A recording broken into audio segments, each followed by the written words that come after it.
सूर्यकोटि समप्रभा निर्विघ्नं गुरु मे देव सर्वकार्येषु सर्वदा गुरुर्ब्रह्मा गुरुविष्णु गुरुदेवो महेश्वरः गुरु साक्षात् परब्रह्म तस्मै श्री गुरवे नमः।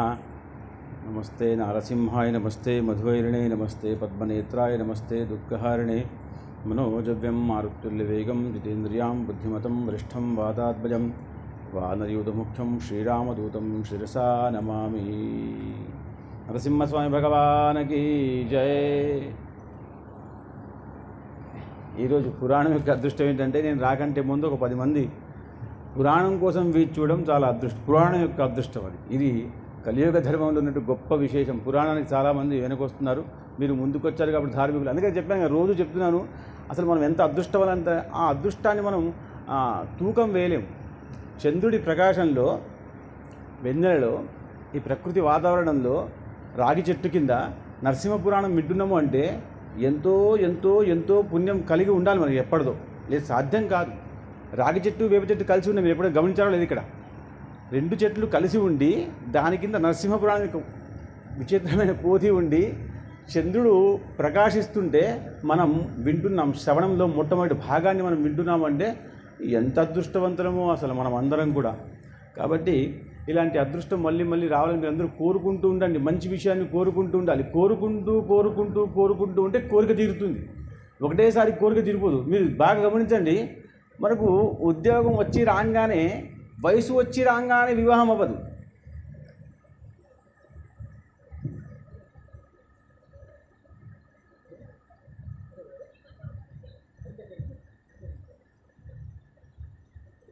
ఏమమ్మా, వయసు వచ్చి రాగానే వివాహం అవ్వమంటే అవ్వదు.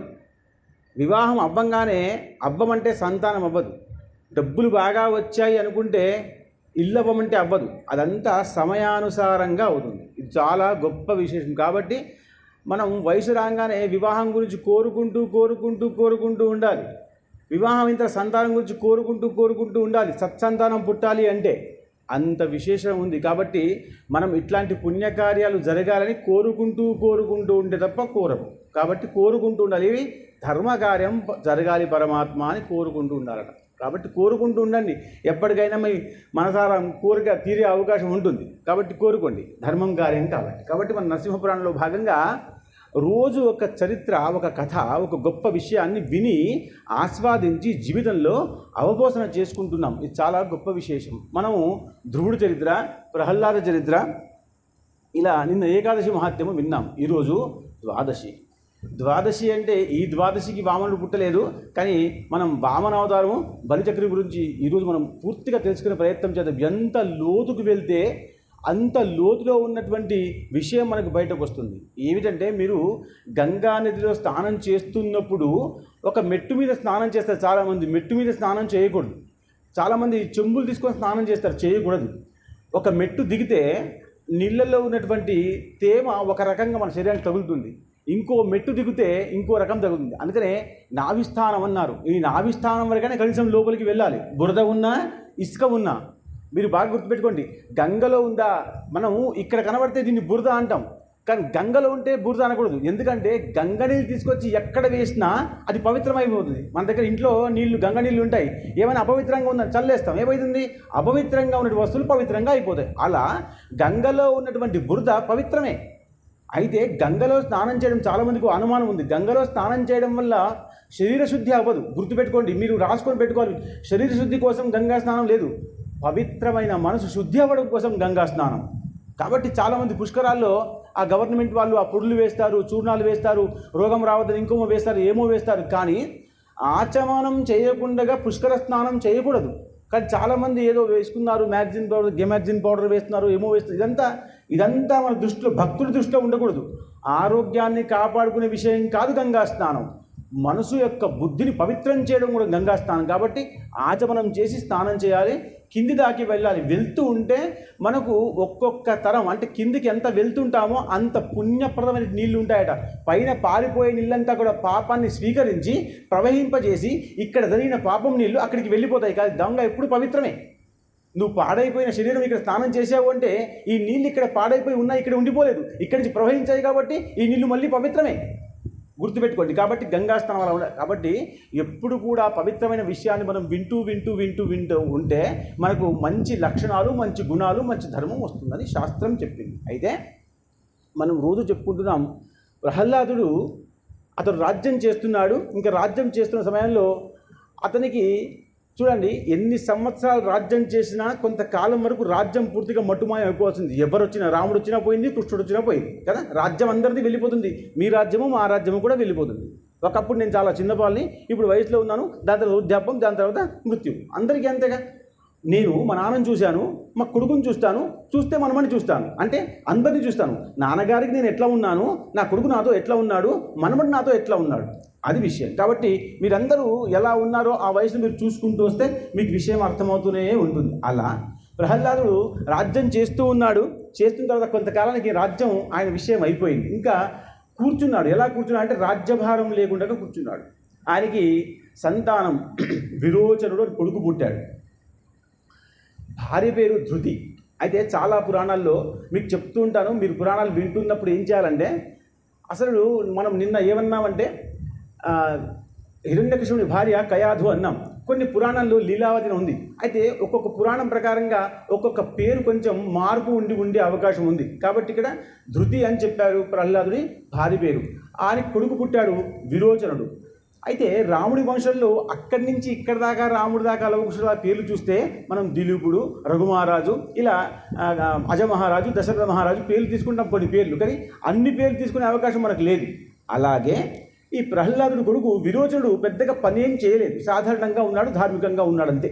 దాని తర్వాత ఆయన కొడుకు పుట్టాడు మహాబలి, బలి చక్రవర్తి పుట్టాడు. బాగా గుర్తుపెట్టుకోండి, హిరణ్యకశిపుణ్ణి చంపుతూ ఉన్నప్పుడు నరసింహస్వామి ఏం చెప్పాడంటే, ఒక్కసారి నేను నిన్ను చంపాను అంటే నీ కులంలో ఉన్నటువంటి అందరూ కూడా ఉద్ధరింపబడతారు అని ఆశీర్వాదం ఇచ్చుకుంటూ చంపాడు. అందుకనే ప్రహ్లాదుడి కోసం వచ్చిన హిరణ్యకశ్యపుడి కోసం, ప్రహ్లాదుడి కోసం వచ్చిన నరసింహస్వామి హిరణ్యకశ్యపుడికి కూడా ఉద్ధరించాడు. అంటే తండ్రికి పుణ్యలోకానికి పంపించాడు, పుత్రుడికి పుణ్యలోకానికి పంపిస్తాడు. అంటే ఒకసారి భగవంతుడు కృప చూపిస్తే అందరినీ కృప చూపించేస్తాడు. అది వచ్చింది ఎవరి కోసం? ప్రహ్లాదుడి కోసం. ఏమని పిలిచాడు ఆయన? నా తండ్రికి మంచి లక్షణాలు రావాలి స్వామి అని పిలిచాడు. కానీ ఈయన ఉద్ధరింపజేసి ఈయన వయసును తీసేసి అక్కడ జన్మలకు నీ వాళ్ళందరూ కూడా పుణ్యాత్ములై ఉంటారు అని చెప్పి ఆశీర్వదించాడు. కాబట్టి ప్రహ్లాదుని కొడుకు విరోచనుడి కొడుకు బలి చాలా గొప్పవాడయ్యాడు. ప్రహ్లాదుడు ఏం చేశాడు? భక్తి మాత్రమే చేశాడు. ప్రహ్లాద భక్తి అనే గొప్ప విషయం ఉంది, దాని పెద్ద కథ ఉంది. మనం రోజు చెప్పుకున్నాం, మొన్న ప్రహ్లాద గురించి చెప్పుకున్నాం ప్రహ్లాద చరిత్రలో. ప్రహ్లాదుడు భక్తి చేస్తున్నాడు. దాని తర్వాత విరోచనుడు పెద్దగా ఏమీ చేయలేదు, సాధారణంగా ఉన్నారు. దాని తర్వాత బలి పుట్టాడు. ఈ బలి ఎప్పుడు కూడా రాక్షసులకి దేవతలకి యుద్ధం జరుగుతూనే ఉంటుంది. గుర్తుపెట్టుకోండి, ఎప్పుడు కూడా యుద్ధం ఆగదు. అప్పుడు ఇప్పుడు ఎప్పుడైనా అప్పుడు అక్కడ రాక్షసుడు, ఇక్కడ దేవతలు ఉండేవారు. మనం చెప్పాం కదా, పాతాళంలో రాక్షసులు, యొక్క స్వర్గంలో దేవతలు. దాని తర్వాత ఒకటే ప్రాంతంలో ఒకటే భూమి మీద రాముడు అయోధ్యలో, రావణుడు లంకలో, అంటే భూమి మీదనే ఇద్దరున్నారు. దాని తర్వాత ఒకటే ఇంట్లో వచ్చారు. ఎవరిచ్చారు? యుధిష్ఠిరుడు, తర్వాత దుర్యోధనుడు, అంటే ఒకటే ఇంట్లో పుట్టారు. అన్నదమ్ములే తర్వాత శత్రువులు. దాని తర్వాత ఇప్పుడు మనం మనకు మనమే శత్రువులం. పొద్దున మనమే మంచివాళ్ళం, సాయంత్రం మనమే చెడ్డివాళ్ళం. ప్రవచనంకి పోదాం అనుకున్నవాడు దేవుడు. ప్రవచనంకి ఏం పోతావు, టీవీ సీరియల్ చూద్దాం అన్నవాడు రాక్షసుడు. ఎక్కడున్నాడు? ఇద్దరు మనలోనే ఉన్నారు. ఎక్కడున్నారు?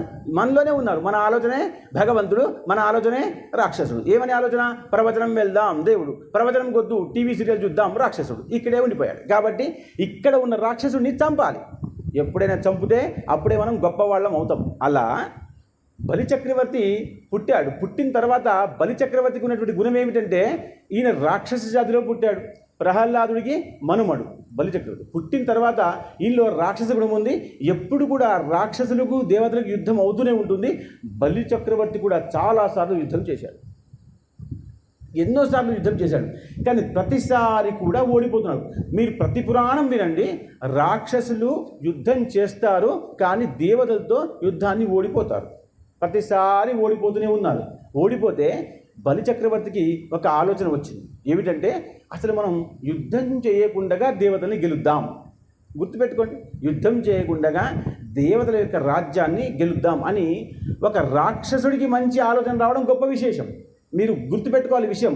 రాక్షసులకి మంచి ఆలోచన రాదు, కానీ ఒక రాక్షసుడికి మంచి ఆలోచన ఏమవుతుంది? యుద్ధం చేయకుండా, రక్తపాతం చేయకుండా ఆ యొక్క రాజ్యాన్ని, దైవలోకాన్ని గెలుద్దాం అని నిర్ణయించుకుని ఏమనుకున్నాడంటే, ఇప్పటి నుంచి మనం ఎవరెవరైతే ఆ భగవంతుని ప్రత్యక్షం చేసుకోవడానికి మన రాక్షసులందరూ కూడా అనుష్ఠానం చేసి జపతప అనుష్ఠానాలు చేసి గెలుచుకున్న తర్వాత వరం కోరుకున్నారేమని, అలా చావకూడదు, ఇలా చావకూడదు, ఇలా ఉండకూడదు, నాకు ముక్తి ఉండాలి, మరణమే ఉండకూడదు అని కోరుకున్నారు కదా.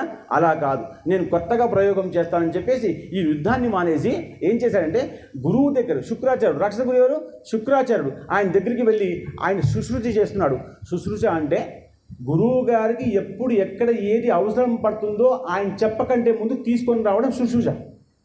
ఆయన శరీరాన్ని కూడా కడగాలి, ఆయనకి నీళ్ళు ఇవ్వాలి, ఆయన స్నానం చేస్తుంటే ఆయన బట్టలు పట్టుకోవాలి, స్నానం చేస్తుంటే బట్టలు పిండేయాలి. ఇది శుశ్రూష అంటారు. గురువు గారికి ఇప్పుడు ఏం అవసరమో అది తనకు తానే తెలుసుకొని చేయడం గురు శుశ్రూష. ఇలా అంత పెద్ద రాజ్యాన్ని వదిలిపెట్టేసి ఈయన గురువుగారి దగ్గరకు వచ్చేసి శుశ్రూష చేస్తున్నాడు. గురువుగారు ఎప్పుడు కూడా ఈయన వచ్చాడా, ఆయన చేశాడా, ఆయన చేస్తున్నాడు అనే విషయం పట్టుకోరు. ఆయన ఎప్పుడు కూడా ధ్యానంలో ఉంటారు. కాబట్టి ఎప్పుడు కూడా బలిచక్రవర్తిని చాలా శ్రద్ధగా ఆయన అవసరం పడలేదు, చూడలేదు. కానీ ఆయన మాత్రం చేస్తున్నాడు. కొంతకాలం పోయిన తర్వాత చూడండి, అందుకనే ఒక సమయం పడుతుంది. మనం సేవ చేసుకుంటున్నాం, 10 రోజులు మనం వ్రతం చేస్తాం. ఇప్పుడు శుక్రవారం వ్రతం చేస్తాం, వెంకటేశ్వర వ్రతం చేస్తాం, మౌన వ్రతం చేస్తాం. ఎలా చేసినా ఒక వారమో 15 వారాలు 21 వారాలు ఇట్లా ఉంటాయి. 9 శుక్రవారాలు, 12 గురువారాలు ఇట్లా ఉంటాయి కదా. అలా ఇక్కడ ఈయన ఏం పట్టుకోలేదు. ఎప్పటి వరకైతే గురువు కృప కలగదో అప్పటి వరకు చేస్తాను అనుకున్నాడు. రాజ్యాన్ని కూడా వదిలిపెట్టేశాడు. గురువు యొక్క సృష్టి చేస్తున్నాడు. అందరూ కూడా రాక్షసులు ఆశ్చర్యపోతున్నారు. ఏమిటయ్యా, నువ్వు రాక్షస రాజువి, మహారాజువి, బలిచక్రవర్తివి, అలాంటి వాడివి నువ్వు గురువు దగ్గరికి ఉండిపోతే రాజ్యం అంతా జరగాలి అంటే ఆయన అంటున్నాడు, నాకు పరమాత్ముడి మీద విశ్వాసం ఉండి, మా తాతగారు చెప్పారు నాకు, ఎవరు ప్రహ్లాదు, ఏమని, పరమాత్ముడు ఉన్నాడు అని చెప్పాడు. నేను నమ్ముతున్నాను, కాబట్టి నా రాజ్యమైనా పర్వాలేదు, నాకు పరమాత్మ కృప కలుగుతుందా లేదా నేను కూడా చూస్తాను. అది కూడా మా హిరణ్యకశ్యపుడు ఎలా అయితే రాజ్యాన్ని సంపాదించాడో అలా కాకుండా భక్తితో రాజ్యాన్ని సంపాదించుకుంటానని ప్రయత్నం చేస్తున్నాను. కాబట్టి గురు శుశ్రూష చేస్తా అని గట్టిగా పట్టుకున్నాడు గురువు పాదాలని. నా గురువురధికం. గురువు ఒకవేళ కృప చూపిస్తే దేన్నైనా సాధింపజేస్తాడు. కాబట్టి గురు దగ్గరే ఉన్నాడు. పరమాత్ముడికి కృప ఎలా ఉంటుందంటే, మీరు రామాయణం వింటే అర్థమవుతుంది. రామాయణంలో అసలు సుగ్రీవుడికి వాలిని చంపేసిన తర్వాత సుగ్రీవుని దాసుడిగా ఉంచకుండా రాజుని ప్రతిష్ఠింపజేశాడు. కిష్కిందకి రాజుని చేసి రాముడు వచ్చాడు. అలాగే వచ్చేలేదు. ఆయన దగ్గర సహాయం తీసుకున్నాడా, మిత్రత్వం చేశాడా, రావణుని చంపాడా? చంపిన తర్వాత ఆ యొక్క సుగ్రీవుడిని ఆ కిష్కిందకి రాజుని చేశాడు రాముడు. మరి అలాగే వదిలిపెట్టేశారు. అదే రావణుని చంపేసిన తర్వాత ఆ విభూషణుడికి లంకకి రాజుని చేసి వచ్చాడు. అంటే గొప్ప స్థానాన్ని ఇచ్చి వస్తాడు పరమాత్ముడు అని చెప్పడానికి కారణం ఇది, దేవత కృప చూపిస్తే. కానీ గురువు కృప చూపిస్తే అంతకంటే గొప్ప స్థానం చూపిస్తాడు గురువు. అందుకనే ఇంకా గురువురధికం అన్నారు. అందుకనే గురువు బ్రహ్మ, గురు విష్ణు, గురుదేవు మహేశ్వర అంటాం మనం. ఒకవేళ దేవతా పూజ చేసిన సమయంలో మీ గురువు గారు వస్తే ఆ పూజను ఆపేసి గురువు గారిని పూజించమని చెప్పి ధర్మం. అలా కాబట్టి ఈయన శుశ్రూష చేస్తూ ఉంటే అసలు కొంతకాలం తర్వాత గురువుకి అనుమానం వచ్చింది. శుక్రాచార్యుల వారికి, ఏమిట్రా బలిచక్రవర్తి రాజువి, ఇలా వచ్చి కూర్చున్నావు నా దగ్గర, అసలు ఎప్పటి నుంచి ఉన్నావురా అన్నాడు. అనగానే నేను ఎప్పటి నుంచి ఉన్నాను నాకు కూడా జ్ఞాపకం లేదు స్వామి, అందుకనే మీరు గుర్తుపెట్టుకోండి, మనం ఎప్పటి నుంచి సేవ చేస్తున్నాము అన్న విషయం గుర్తుపెట్టుకోకూడదు. చాలామందికి ఒక విషయం ఉంటుంది, జపమాల పట్టుకొని 21 మాలలు దింపాలి, 12 మాలలు దింపాలి, 16 మాలలు దింపాలి. ఇలా మీరు లెక్క పెట్టుకుంటూ ఒకవేళ మాలలు దింపితే పుణ్యము రాదు. మీరు లెక్కలోనే నిమగ్నమై ఉంటారు, పరమాత్ముడిలో నిమగ్నమై ఉండరు. అనన్యత అంటే ఒక లెక్క లేకుండా రామనామజపం చేయాలి. కోటి అంటే మీరు గుర్తుపెట్టి, కోటి అంటే ఒక సంఖ్య కాదు, కోటి అనేది అనంతం. శాస్త్రాణం అనంత, వేదానాం అనంత, నక్షత్రాణం అనంత. ఎన్నో ఉన్నాయి నక్షత్రాలు, మనం కౌంట్ 9 నక్షత్రాలు మనం పట్టుకున్నాం అంతే. మనిషి మీద భూమి మీద పనిచేస్తాయి కాబట్టి పట్టుకున్నాం. నక్షత్రం మనం ఆకాశంలో చూస్తే ఎన్నో చుక్కలు ఉంటాయి కదా, అవన్నీ నక్షత్రాలే. అలా కాబట్టి ఇలా కౌంట్ చేయకూడదు. అప్పుడు ఆయన అన్నాడు, నేను ఇప్పటిదాకా ఎంతకాలం ఏందో వచ్చి నాకే తెలియదు, మీరు ఇప్పుడు నన్ను చూశారు అడుగుతున్నారు కాబట్టి చెప్తున్నాను, ఎంతకన్నా నాకు కూడా తెలియదు. అయితే నాకు ఈ రాజ్యాన్ని, దేవతల యొక్క రాజ్యాన్ని గెలవని ఆలోచన ఉంది. అది కూడా హింస అసలు చంపడం వద్దు, రక్తపాతం కాకుండా కావాలి. చూడండి, రాక్షసుడై ఉండి కూడా, అంటే ఒక వంశంలో పుడితే మంచివాడు పుడితే అతని మెల్లమెల్లగా అంత వంశం కూడా మెల్లమెల్లగా మంచివాడిగా మారిపోతుంది. అంటే వంశం ఎలాంటో తెలుసుకోవాలి. ఆ వంశంలో పుట్టినవాడు అంత గొప్ప గుణవంతుడు అవుతాడు, అది శాస్త్రం. కాబట్టి నాకు రక్తపాతం, రాక్షసుని నుండి కూడా రక్తపాతం కాకుండా దేవతల్ని గెలవాలి. ఎందుకు? దేవతలు అందరికీ రాక్షసులకి వాళ్ళు శత్రువులు కాబట్టి నేను శత్రు విజయం చేయాలి. దయచేసి నాకు మంచి విషయం చేయండి అంటే అప్పుడు ఆయన అన్నాడు, సరే నీకు మంచి ఉపాయం చెప్తాను. నువ్వు ఎప్పుడు కూడా మనమందరం కూడా భగవంతుడు కావాలి అంటే ఆ భగవంతుడికి అనుష్ఠానం చేయాలి, జపం చేయాలి, లేదా యజ్ఞం చేయాలి. కాబట్టి మనం యజ్ఞం చేద్దామన్నాడు అని ఆ యొక్క బలిచక్రవర్తితో శుక్రాచార్య వారు విశ్వజీత్ అనేటువంటి యజ్ఞం చేయించారు. ఏమిటి యజ్ఞం పేరు? విశ్వజీత్. విశ్వజీత్ అంటే విశ్వాన్ని గెలిపించేటువంటి యజ్ఞం. ఆ యజ్ఞం చేద్దామని నిర్ణయం తీసుకున్నాడు, చేశాడు. ఎలా చేస్తున్నాడు ఆ యజ్ఞం? దాంట్లో స్వార్థం ఉండకూడదు, ప్రతి బ్రాహ్మణ్ణి గౌరవించాలి, అక్కడ ఉన్నటువంటి ప్రతి విషయం నాది కాదు, అంతా నీదే పరమాత్మ అని చెప్పగలగాలి. ఎలా? ఆత్మనివేదన, నేను నా శరీరము కూడా నీదే, దాన్ని ఆత్మనివేదన అన్నారు. అది 9వ భాగం. మన 9వ భాగం దాకా మనం ఎప్పుడు పోలేదు. మనకు శ్రవణం దగ్గరే 10 మంది ఉన్నారు. శ్రవణం, వందనం, కీర్తనం, దాస్యం, పాదసేవనం, కీర్తనం, అర్చనం, వందనం, స్మరణం, తర్వాత ఆత్మనివేదన, తర్వాత పాదసేవనం. ఆత్మనివేదన ఆఖరు. మనకు ఆఖరు గుణం ఎప్పుడు రావాలి? ఇప్పట్లో రాదు. ఎందుకంటే మనం శ్రవణం దగ్గర ఇక్కడే ఉన్నాం ఇంకా కాబట్టి. కానీ మీరు ప్రయత్నం చేస్తారు, మహాప్రభువులు చేస్తారేమో, కాబట్టి చేయండి, తప్పేమీ లేదు. ఎందుకంటే భక్తికి జ్ఞానం రావడానికి వయసుతో సమయం లేదు, అసలు సమస్య అంతకంటే లేదు. మీకు వయసు నాకు 80 వచ్చాయి 30 వచ్చాయి కాదు, మీకు ఆ శ్రద్ధాగుణం ఉందా లేదా అన్న విషయమే గొప్ప. అప్పటి నుంచి ఎప్పుడైనా వస్తుంది. కాబట్టి సరే అన్నాడు. ఇంకా యజ్ఞం చేస్తాడు. విశ్వజిత్ యజ్ఞంలో ఎప్పుడైతే పూర్ణాహుతి ఇవ్వవలసి వచ్చిందో, బాగా గుర్తుపెట్టుకో, పూర్ణాహుతి చాలా విశేషం. పూర్ణాహుతి ఇవ్వవలసి వచ్చిందో అప్పుడు ఆ బలిచక్రవర్తి పూర్ణాహుతి సామగ్రి తీసుకొచ్చి, ఒకవేళ పరమాత్ముడు నా విషయం వినకుండా ఉంటే నేను కూడా దీంట్లోనే వెళ్ళిపోతాను, అగ్నితో సహా నా శరీరాన్ని ఆత్మనివేదనం చేస్తాను అన్నాడు. అప్పట్లో ఆత్మనివేదనం అనేటువంటి శరీరాన్ని కూడా వదిలిపెడతాం. అంటే శరభంగ మహర్షి శరీరాన్ని వదిలిపెట్టే రాముని చూసిన తర్వాత శబరిమాత కూడా ఆ రాముని చూసిన తర్వాత ఆ శరీరాన్ని కట్టెలు పేర్చుకొచ్చి రాముడు చూస్తుండగా కాలిపోయింది.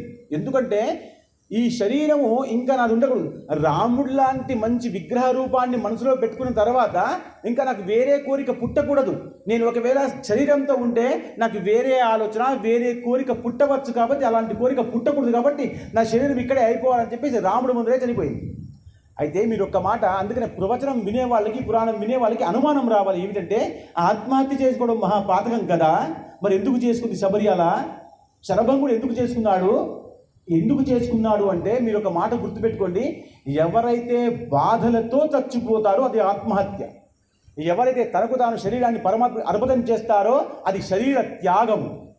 బాగా గుర్తుపెట్టుకోండి. కాబట్టి ఇక్కడ ఆమెకి బాధ ఏం లేదు, సంతోషంగా పోయింది. ఇంతకుముందు సతీ సహగమనం కూడా ఉండేది ఒకప్పుడు, కానీ రామాయణ కాలంలో దశరథ మహారాజు చనిపోయిన వాళ్ళందరూ సతీ సహగమనం అవ్వలే.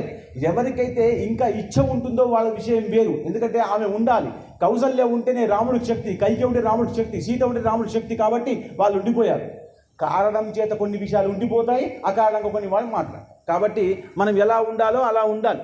కాబట్టి నేను నా శరీరాన్ని కూడా ఇచ్చేస్తాను అనుకున్నాడు, శబరిలాగా శరభంగమామునిలాగా ఇచ్చేస్తా అనుకున్నాడు. కానీ ఎప్పుడైతే యజ్ఞం పూర్తయి పూర్ణావతి అవుతుందో అప్పుడు ఆ యజ్ఞకుండం నుంచి ఒక పెద్ద రథం వచ్చింది. అది బంగారంతో తయారు చేసిన రథము, దానికి మంచి గుర్రాలు వచ్చాయి. వచ్చిన తర్వాత అప్పుడు అక్కడ ఉన్నటువంటి యజ్ఞపురుషుడు చెప్పాడు, ఇదిగో ఈ రథం మీద కూర్చొని నువ్వు యుద్ధానికి వెళ్తే ఎవ్వరు కూడా నిన్ను ఓడించరు, ఎవ్వరు కూడా నిన్ను, దేవతలు కూడా ఈ రథాన్ని చూస్తే భయపడిపోతారు, కాబట్టి నువ్వు వెళ్ళు అని చెప్పగానే సరే అని చెప్పేసి గురువుగారికి నమస్కారం పెట్టాడు. బాగా గుర్తుపెట్టుకోండి, గురువుగారికి నమస్కారం పెట్టి ఆ రథాన్ని ఎక్కి మొత్తం దేశమంతా ఎక్కడెక్కడైతే పెద్ద పెద్ద రాజులు మహారాజులు ఉన్నారో ఇంద్రాది దేవతలతో సహా అందరినీ కూడా ఓడించడానికి సిద్ధమయ్యాడు. ఇంకా వెళ్దామని గుర్రం మీద కూర్చున్నాడు. ఈయన కూర్చున్నాడు అంటేనే వాళ్ళందరూ భయపడ్డారు. బాగా గుర్తుపెట్టుకోండి, ప్రహ్లాదుడి యొక్క భక్తికి పరమేశ్వరుడే వచ్చాడు. స్వతహాగా ఎవరు? విష్ణుమూర్తి వచ్చాడు. విష్ణుమూర్తి వచ్చిన తర్వాత నరసింహావతారంలో ఆ నరసింహస్వామిని చూసి అందరూ భయపడుతుంటే, శివుడు బ్రహ్మ కూడా భయపడితే భగవంతుడు భయపడ్డాడు కానీ భక్తుడు భయపడకుండా వెళ్ళాడు. ఇది భగవంతుడు ఇచ్చిన భక్తిలో ఉన్నటువంటి శక్తి. భక్తిలో ఉన్న శక్తిని మనం పట్టుకుంటే మనం కూడా పరమసాధ్యులం అవుతాం. మనకు విశ్వాసం ఉండకుండా ఉంటే మనకి ఏమీ దొరకదు. విశ్వాసం ప్రధానము. కాబట్టి ఆయన వెళ్ళాడు, అక్కడ వెళ్ళి క్షమించమన్నాడు, అందరిని క్షమించాడు, మళ్ళీ శాంతమూర్తిగా అయ్యాడు నరసింహస్వామి. కానీ ఎప్పుడు? భగవంతుడు భయపడ్డ దగ్గర కూడా భక్తుడు భయం లేకుండా వెళ్ళి సాధించాడు. ఇది భక్తి యొక్క శక్తి, గుర్తుపెట్టుకోండి. కాబట్టి ఈయన రథాన్ని ఎక్కి ఒకసారి వస్తే మనల్ని అందరినీ ఆడుకుంటాడు. ఎలా ఆడుకుంటాడంటే మనల్ని తరిమి కొడతాడు, జుట్లు పట్టుకుంటాడు, మన దూతుల్ని విప్పేస్తాడు. కాబట్టి ఆయన దగ్గర అవమానం అవ్వకంటే ముందే మనమే రాజ్యాన్ని వదిలిపెట్టేసి వెళ్ళిపోదామని అందరూ వెళ్ళిపోయారు. ఇంద్రలోకం అంతా ఖాళీ అయిపోయింది, ఎవ్వరు లేరు. ఒక్క ఇంద్రుడు రాజు కదా, ఆ రాజే వెళ్ళిపోతే మిగతా వాళ్ళు ఉంటారా? ఎవ్వరు ఉండరా, అందరూ వెళ్ళిపోయారు. ఈయన పైన వెళ్ళి చూస్తే అక్కడ ఎవ్వరు లేరు. ఆ ఆసనం మీద ఇలా కూర్చున్నాడు. ఎందుకు కూర్చున్నాడు? మీరు ఒక మాట గుర్తుపెట్టుకోండి. హిరణ్యకశిపుడు చేసింది హింస. అందరినీ భయపెట్టుకుంటూ చంపుకుంటూ రాజ్యాన్ని పొందాడు. దైవలోకాన్ని కూడా ఆయన సంపాదించుకున్నాడు, రావణుడు సంపాదించుకున్నాడు, అందరూ సంపాదించుకున్నారు. కానీ యుద్ధం చేసి సంపాదించుకున్నారు. కానీ ఒక్క బలిచక్రవర్తి మాత్రం యజ్ఞం చేసి సంపాదించుకున్నాడు. ఇది గొప్ప విశేషం. అంటే రాక్షసుడై ఉండి కూడా, ఇక్కడ గొప్ప విషయం ఉంటుంది కదా, రాక్షసుడై ఉండి కూడా సంపాదించుకున్నాడు భక్తి వల్ల. అదే సరే, అందరూ వెళ్ళిపోయారు. వెళ్ళిపోతే అప్పుడు ఇంద్రుడు ఒక మాట అనుకున్నాడు, అరే నేను రాజ్యాన్ని వదిలిపెట్టేసి వెళ్ళిపోతున్నాను, ఎవరి వల్ల? అసలు ఈ బలిచక్రవర్తి ఎవరి పుణ్యం ద్వారా ఇంత గొప్ప అధికారం సంపాదించి నన్ను కూడా ఓడగొట్టే ప్రయత్నం చేశాడు చూద్దామని అనుకుంటే, అప్పుడు ఆయన చెప్తున్నాడు, నా గురువు గారు నాకు విశ్వజిత్ యజ్ఞం చేయించారు కాబట్టి దానివల్ల నాకు ఇంత శక్తి వచ్చి నేను నిన్ను కూడా ఓడగొట్టేస్తే వెళ్ళిపో అనగానే వెళ్ళిపోయాడు. కానీ అప్పుడు ఆయన అనుకున్నాడు, అసలు రాక్షస గురువు శుక్రాచార్యుడే యజ్ఞం చేస్తే అంత పెద్ద రాక్షసుడు దేవతల్ని ఓడిస్తున్నాడే, మరి నాకు బృహస్పతి గురువు కదా, దేవత గురువు ఎవరు? బృహస్పతి కదా, ఆయన దగ్గరికి వెళ్ళి నేను ఒకవేళ నాకు కూడా పెద్ద యజ్ఞం చేయించు, అంతకంటే గొప్ప యజ్ఞం చేయించమంటే చేయించడా? చేస్తే మళ్ళీ ఆయనకు బలిచక్రవర్తి ఓడిపోడా? అసలు శుక్రాచార్యుడు ఓడిపోకూడదా? బృహస్పతికి అంత శక్తి లేదా? దేవగురువు కదా అని మనసులో ఈ మాట అనుకోలేదు. ఇది మన గురువు పట్ల ఉన్నటువంటి శ్రద్ధ. మనం అంటాం, నువ్వు ఆయన కంటే నువ్వు గొప్పవాడివి కాదా అని ఆ వ్యక్తిని అలా తీసుకుపోయి పైసాన్ని తీసుకెళ్ళి తప్పుడు పని చేయిస్తాం. అది మన గుణం, మనుష్య గుణం అది. కానీ దివ్య గుణం కాదు. నా గురువు నాకేమంటున్నాడంటే ప్రస్తుతానికి ఇప్పుడు ఓడిపోమంటున్నాడు. సరే ఓడిపోదాం అయ్యా గురువు గారు, మీకు నమస్కారం చేస్తున్నాను, ఇంకా మీరే అంటున్నారు కాబట్టి గురు ఆజ్ఞ కాబట్టి ఆయన గురువు మాట వినే రాజ్యాన్ని సంపాదించాడు, నేను గురువు మాట వినే రాజ్యాన్ని వదిలిపెట్టేస్తున్నాను అని ఇంద్రుడు శచీదేవితో సహా పిల్లలతో సహా అందరూ, శచీదేవి భార్య పిల్లలతో సహా అరణ్యానికి వెళ్ళిపోయాడు. మీరు బాగా కథలో ఉండండి. కథలో ఉంటే మీకు వామన అవతారము మనకు ఎంత సంబంధం ఉందో మెల్లమెల్లగా అర్థమవుతుంది. మనకు అంత సంబంధం, మనుష్య సంబంధం అంత సంబంధం ఉంటుంది. మనం కథ వింటున్నప్పుడు దాంట్లో ఉన్నటువంటి మర్మం పట్టుకోవాలి. పట్టుకుంటే మనకు ఖచ్చితంగా పురాణం విన్న పుణ్యం వస్తుంది. పుణ్యం అంటే ఏమిటి మీకు ఒక మాటలో చెప్తాను. పుణ్యము అంటే ఇక్కడ మనం మనిషిగా పుట్టామా, పుట్టి పెద్దవాడై వృద్ధుడై మన శరీరాన్ని వదిలిపెట్టేస్తున్నాం. ఆ కాలమంతా కూడా వేరే వాళ్ళతో వైరం పెట్టుకోకుండా సుఖ సంతోషాన్ని అనుభవించడమే పుణ్యం. సరేనా? ఒకవేళ ఈ శరీరం ఉండి కూడా మనం వేరే వాళ్ళతో వైరం పెట్టుకొని తినలేక, మాట్లాడలేక, ఉండలేక, బయటకు రాలేక, ఎవరితో ముఖం చూపించలేకుండా ఉండడం పాపం. ఇంకా పెద్దగా అర్థాలు ఏం తీసుకోకండి. మంచిగా ఇంట్లో భోజనం తయారవుతుంది, కానీ నీకు షుగర్ వ్యాధి ఉంది కాబట్టి నీ భోజనం చేయలేవు, నువ్వు పాపిది. అంటే మీకు షుగర్ ఉన్న బాధపడకండి చెప్తున్నా. మీకు తొందరగా అర్థం కావాలి కాబట్టి చెప్తున్నా.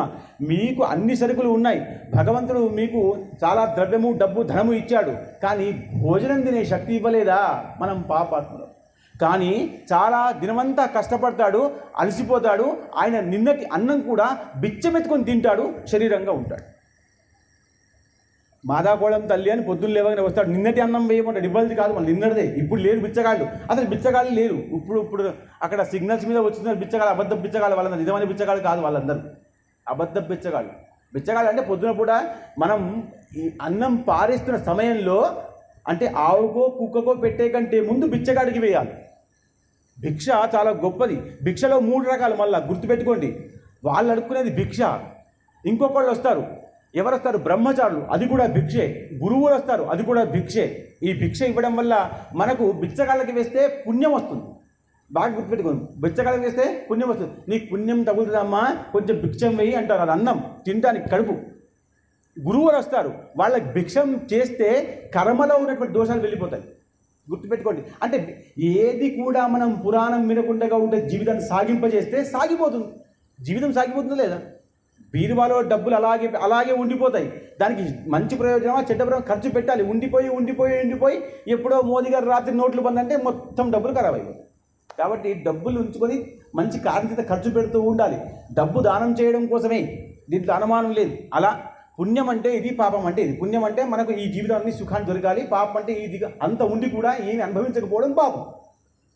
అలా కాబట్టి ఆయన గురువు గారికి చెప్పలేదు, పెద్ద యజ్ఞం చేయండి అని చెప్పలేదు. అక్కడి నుంచి వెళ్ళిపోయాడు, సత్యదేవుతో సహా వెళ్ళిపోయాడు. వెళ్ళిపోయిన తర్వాత అందరూ అనుకుంటున్నారు ఒక్క రాక్షసుడై ఉండి దేవతలు యుద్ధం చేయకుండా గెలిచిపోయాడే అని.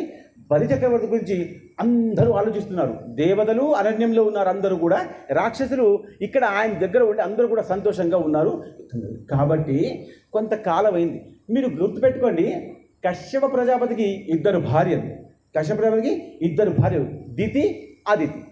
వాళ్ళిద్దరు కూడా చూడండి, దితికి పుట్టిన వాళ్ళందరూ కూడా దైత్యులు, అదితికి పుట్టిన వాళ్ళందరూ కూడా దేవతలు. అయితే కశ్యప ప్రజాపతి అనుష్ఠానానికి వెళ్ళాడు. దేవతలు ఆయన కొడుకులే, రాక్షసులు ఆయన కొడుకులే కదా. కశ్యప ప్రజాపతికి దేవతలు కొడుకులే, రాక్షసులు కొడుకులే. కాబట్టి ఈయన అనుష్ఠానానికి వెళ్ళాడు. వెళ్ళి కొంతకాలం తర్వాత ఇంటికి వచ్చాడు.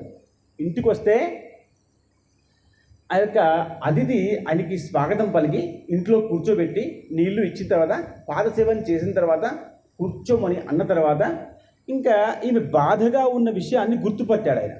ఆయనకి చూడండి, పెద్దవాళ్ళకి, గొప్పవాళ్ళకి, ఋషులకి, మునులకి, ధర్మంలో ఉన్న వాళ్ళకి పెద్దగా ఏవి కూడా సంసారంలో ఉన్న బాధలు పెద్దగా పట్టుకోరు వాళ్ళు. అలా పట్టుకుంటే వాళ్ళు గొప్పవాళ్ళు అవ్వరు. కాబట్టి ఆయన ఏం పట్టుకోలే. కానీ ఒక్కసారి చూస్తున్నాడు, ఆమె కాళ్ళు కడుగుతున్నప్పుడు చేతులు వణుకుతున్నాయి. ఆమె నాకు ప్రసాదం పాయసం ఇస్తున్నప్పుడు ఆమె చేతుల్లో వణుకు ఉంది. ఆమె నా దిక్కు చూస్తున్నప్పుడు పూర్తిగా చూడట్లేదు అని గమనించి, ఏమైంది చూడండి, ఆ ఏమైందిలో ఎంత ఉంది అంటే, నీ కొడుకులు అధర్మం చేస్తున్నారా, నీకెవరైనా తప్పుగా మాట మాట్లాడినారా, ఏదైనా అసలు అధర్మం జరిగి నీకు అవమానం జరిగిందా అని ప్రశ్న వేశాడు.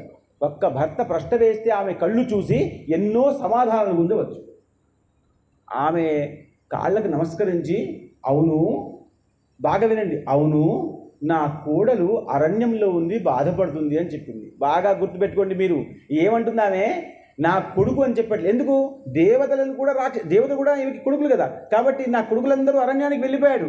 బలిచక్రవర్తి ఇంద్రస్థానంలో ఉన్నాడు. కాబట్టి నా ఇంద్రుడు శచీదేవితో భార్యతో వెళ్ళిపోయాడు. కాబట్టి నా కొడుకు ఉండని, నా కోడలు అరణ్యంలో బాధపడుతుంది, నాకు బాధగా ఉంది అన్నాడు. చూడండి ఎంత మంచి అత్త. ఇప్పుడు ఉన్నారా? వెతకండి, దుర్బిన్ పెట్టుకొని భూతద్దంలో వెతికినా చాలామంది దొరకరు. మీరు పురాణం వినేవాళ్ళు కాబట్టి మీలో ఆ గుణం ఉండి ఉండవచ్చు, కానీ లేదు. కలియుగంలో సాధ్యం కాని అత్తమ్మలు. అందుకని ఎందుకంటే ఈ సీరియల్స్ వల్ల ఈ అత్తమ్మలు పాడైపోతుంది. లేకపోతే అత్తమ్మలు చాలా బాగుండేది. వీళ్ళు పని పాడలేక ఆ సీరియల్ పట్టుకోవడం వల్ల వాళ్ళు ఒక భర్త, 2 ఫోన్లు, 3 మాటలు, అన్ని అబద్ధాలు. చూసి చూసి చూసి చూసి ప్రాణం పోతుంది. అబద్ధం అంతా. మళ్ళీ దానికి రేపు పొద్దున ఒక దొరకకపోతే రేపు పొద్దున మళ్ళీ అడిగి మరీ తెలుసుకుంటారు అది ఎక్కడేమైంది, ఏమైంది. అంత ప్రేమ ఆ సీరియల్ మీద. కాబట్టి ఈ శచీదేవి నా కోడలు అరణ్యంలో ఉంది, పాపం ఎలా ఉందో. ఎందుకు? రాజుకి ఇంద్రుడు కదా, ఇంద్రుడికి భార్య కదా, ఎంతో గొప్పగా ఉన్నటువంటి ఇంద్రస్థానం, స్వర్గంలో ఉన్న ఆమె అడవిలో ఏం తింటుందో ఏమో అని నేను బాధపడుతున్నాను అని అనగానే వీరికి తొందరగా ప్రేమ వచ్చింది. అంటే అసలు వివాహం తర్వాత కోడల్ని ఎక్కువగా ప్రేమించేది మామ. ఎందుకంటే మామ ఎందుకు ప్రేమిస్తాడు అంటే, మామ ప్రేమించడం వల్ల ఆ బిడ్డ, ఆ కోడలు చాలా బాగా సంతోషంగా ఉండి గర్భాన్ని ధరించి ఆ గర్భం నుంచి వంశాన్ని ఉద్ధరింపజేస్తుంది. కాబట్టి ఆయన వంశం నిలబడుతుంది. కాబట్టి కోడల్ని ప్రేమిస్తాడు మామ. గుర్తుపెట్టి, వంశం నిలబడాలి కదా. వంశం నిలబడాలి అంటే ఆ మామ కోడల్ని ప్రేమించాలి, ఎంత బిడ్డలాగా ప్రేమించాలి. అందుకనే మీకు విషయం ఉంది, ఎడమ తొడ మీద ఎప్పుడు కూడా భార్య కూర్చుంటే కుడి తొడ మీద కోడలు కూడా కూర్చోవచ్చు. బిడ్డ కోడలు ఇక్కడ కూర్చోవచ్చు, ఇది అధికారం. కానీ ఇదే అధికారం ఇక్కడ లేదు. మనం అన్నిటికీ శాస్త్రం ఉంది, ప్రతిదీ శాస్త్రం. ఎప్పుడు కూడా వామభాగే శివుడు ఎప్పుడు కూడా ఇక్కడే కూర్చోబెట్టుకుంటాడు, గణపతి ఇక్కడే, లక్ష్మీ నరసింహస్వామి ఇక్కడే. కానీ బిడ్డ కోడల విషయం వచ్చినప్పుడు కుడి భాగంలో కూర్చుంటే బిడ్డను మనమే గుర్తుపట్టుకోవాలంటే. ఆమె ఎంత అందంగా ఉన్నా, ఎంత వికారంగా ఉన్నా ఇక్కడ కూర్చుంది అంటే బిడ్డే. కాబట్టి ఈ కోడలి మాట తీయంగానే అసలు కశ్యప ప్రజాపతికి కళ్ళకు జీలు వచ్చాయి. అమ్మా ఎంత అనిష్టం జరిగిపోయింది అనగానే, సరే నేనైతే ఎప్పుడు కూడా అనుష్ఠానం చేస్తూనే ఉన్నాను తెలుసు, నాకే రాక్షసుడు పుట్టాడు, నాకే దేవుడు పుట్టాడు. కానీ ఏ విష్ణువు అయితే ఈ విషయం చేశాడో ఆ విష్ణువుకు నేను ఎప్పుడు ఆరాధన చేస్తాను. కాబట్టి నువ్వు కూడా అదే విష్ణువుని పట్టుకో, నువ్వు కూడా అదే విష్ణు. నీకు నిన్న చెప్పాను కదా, నేను ఎప్పుడు చెప్తున్నానంటే మీరు వ్రతం చేయాలంటే భర్తను అడగాలి, భర్తను అడగకుండా వ్రతం చేయకూడదు, అది నోము అవుతుంది.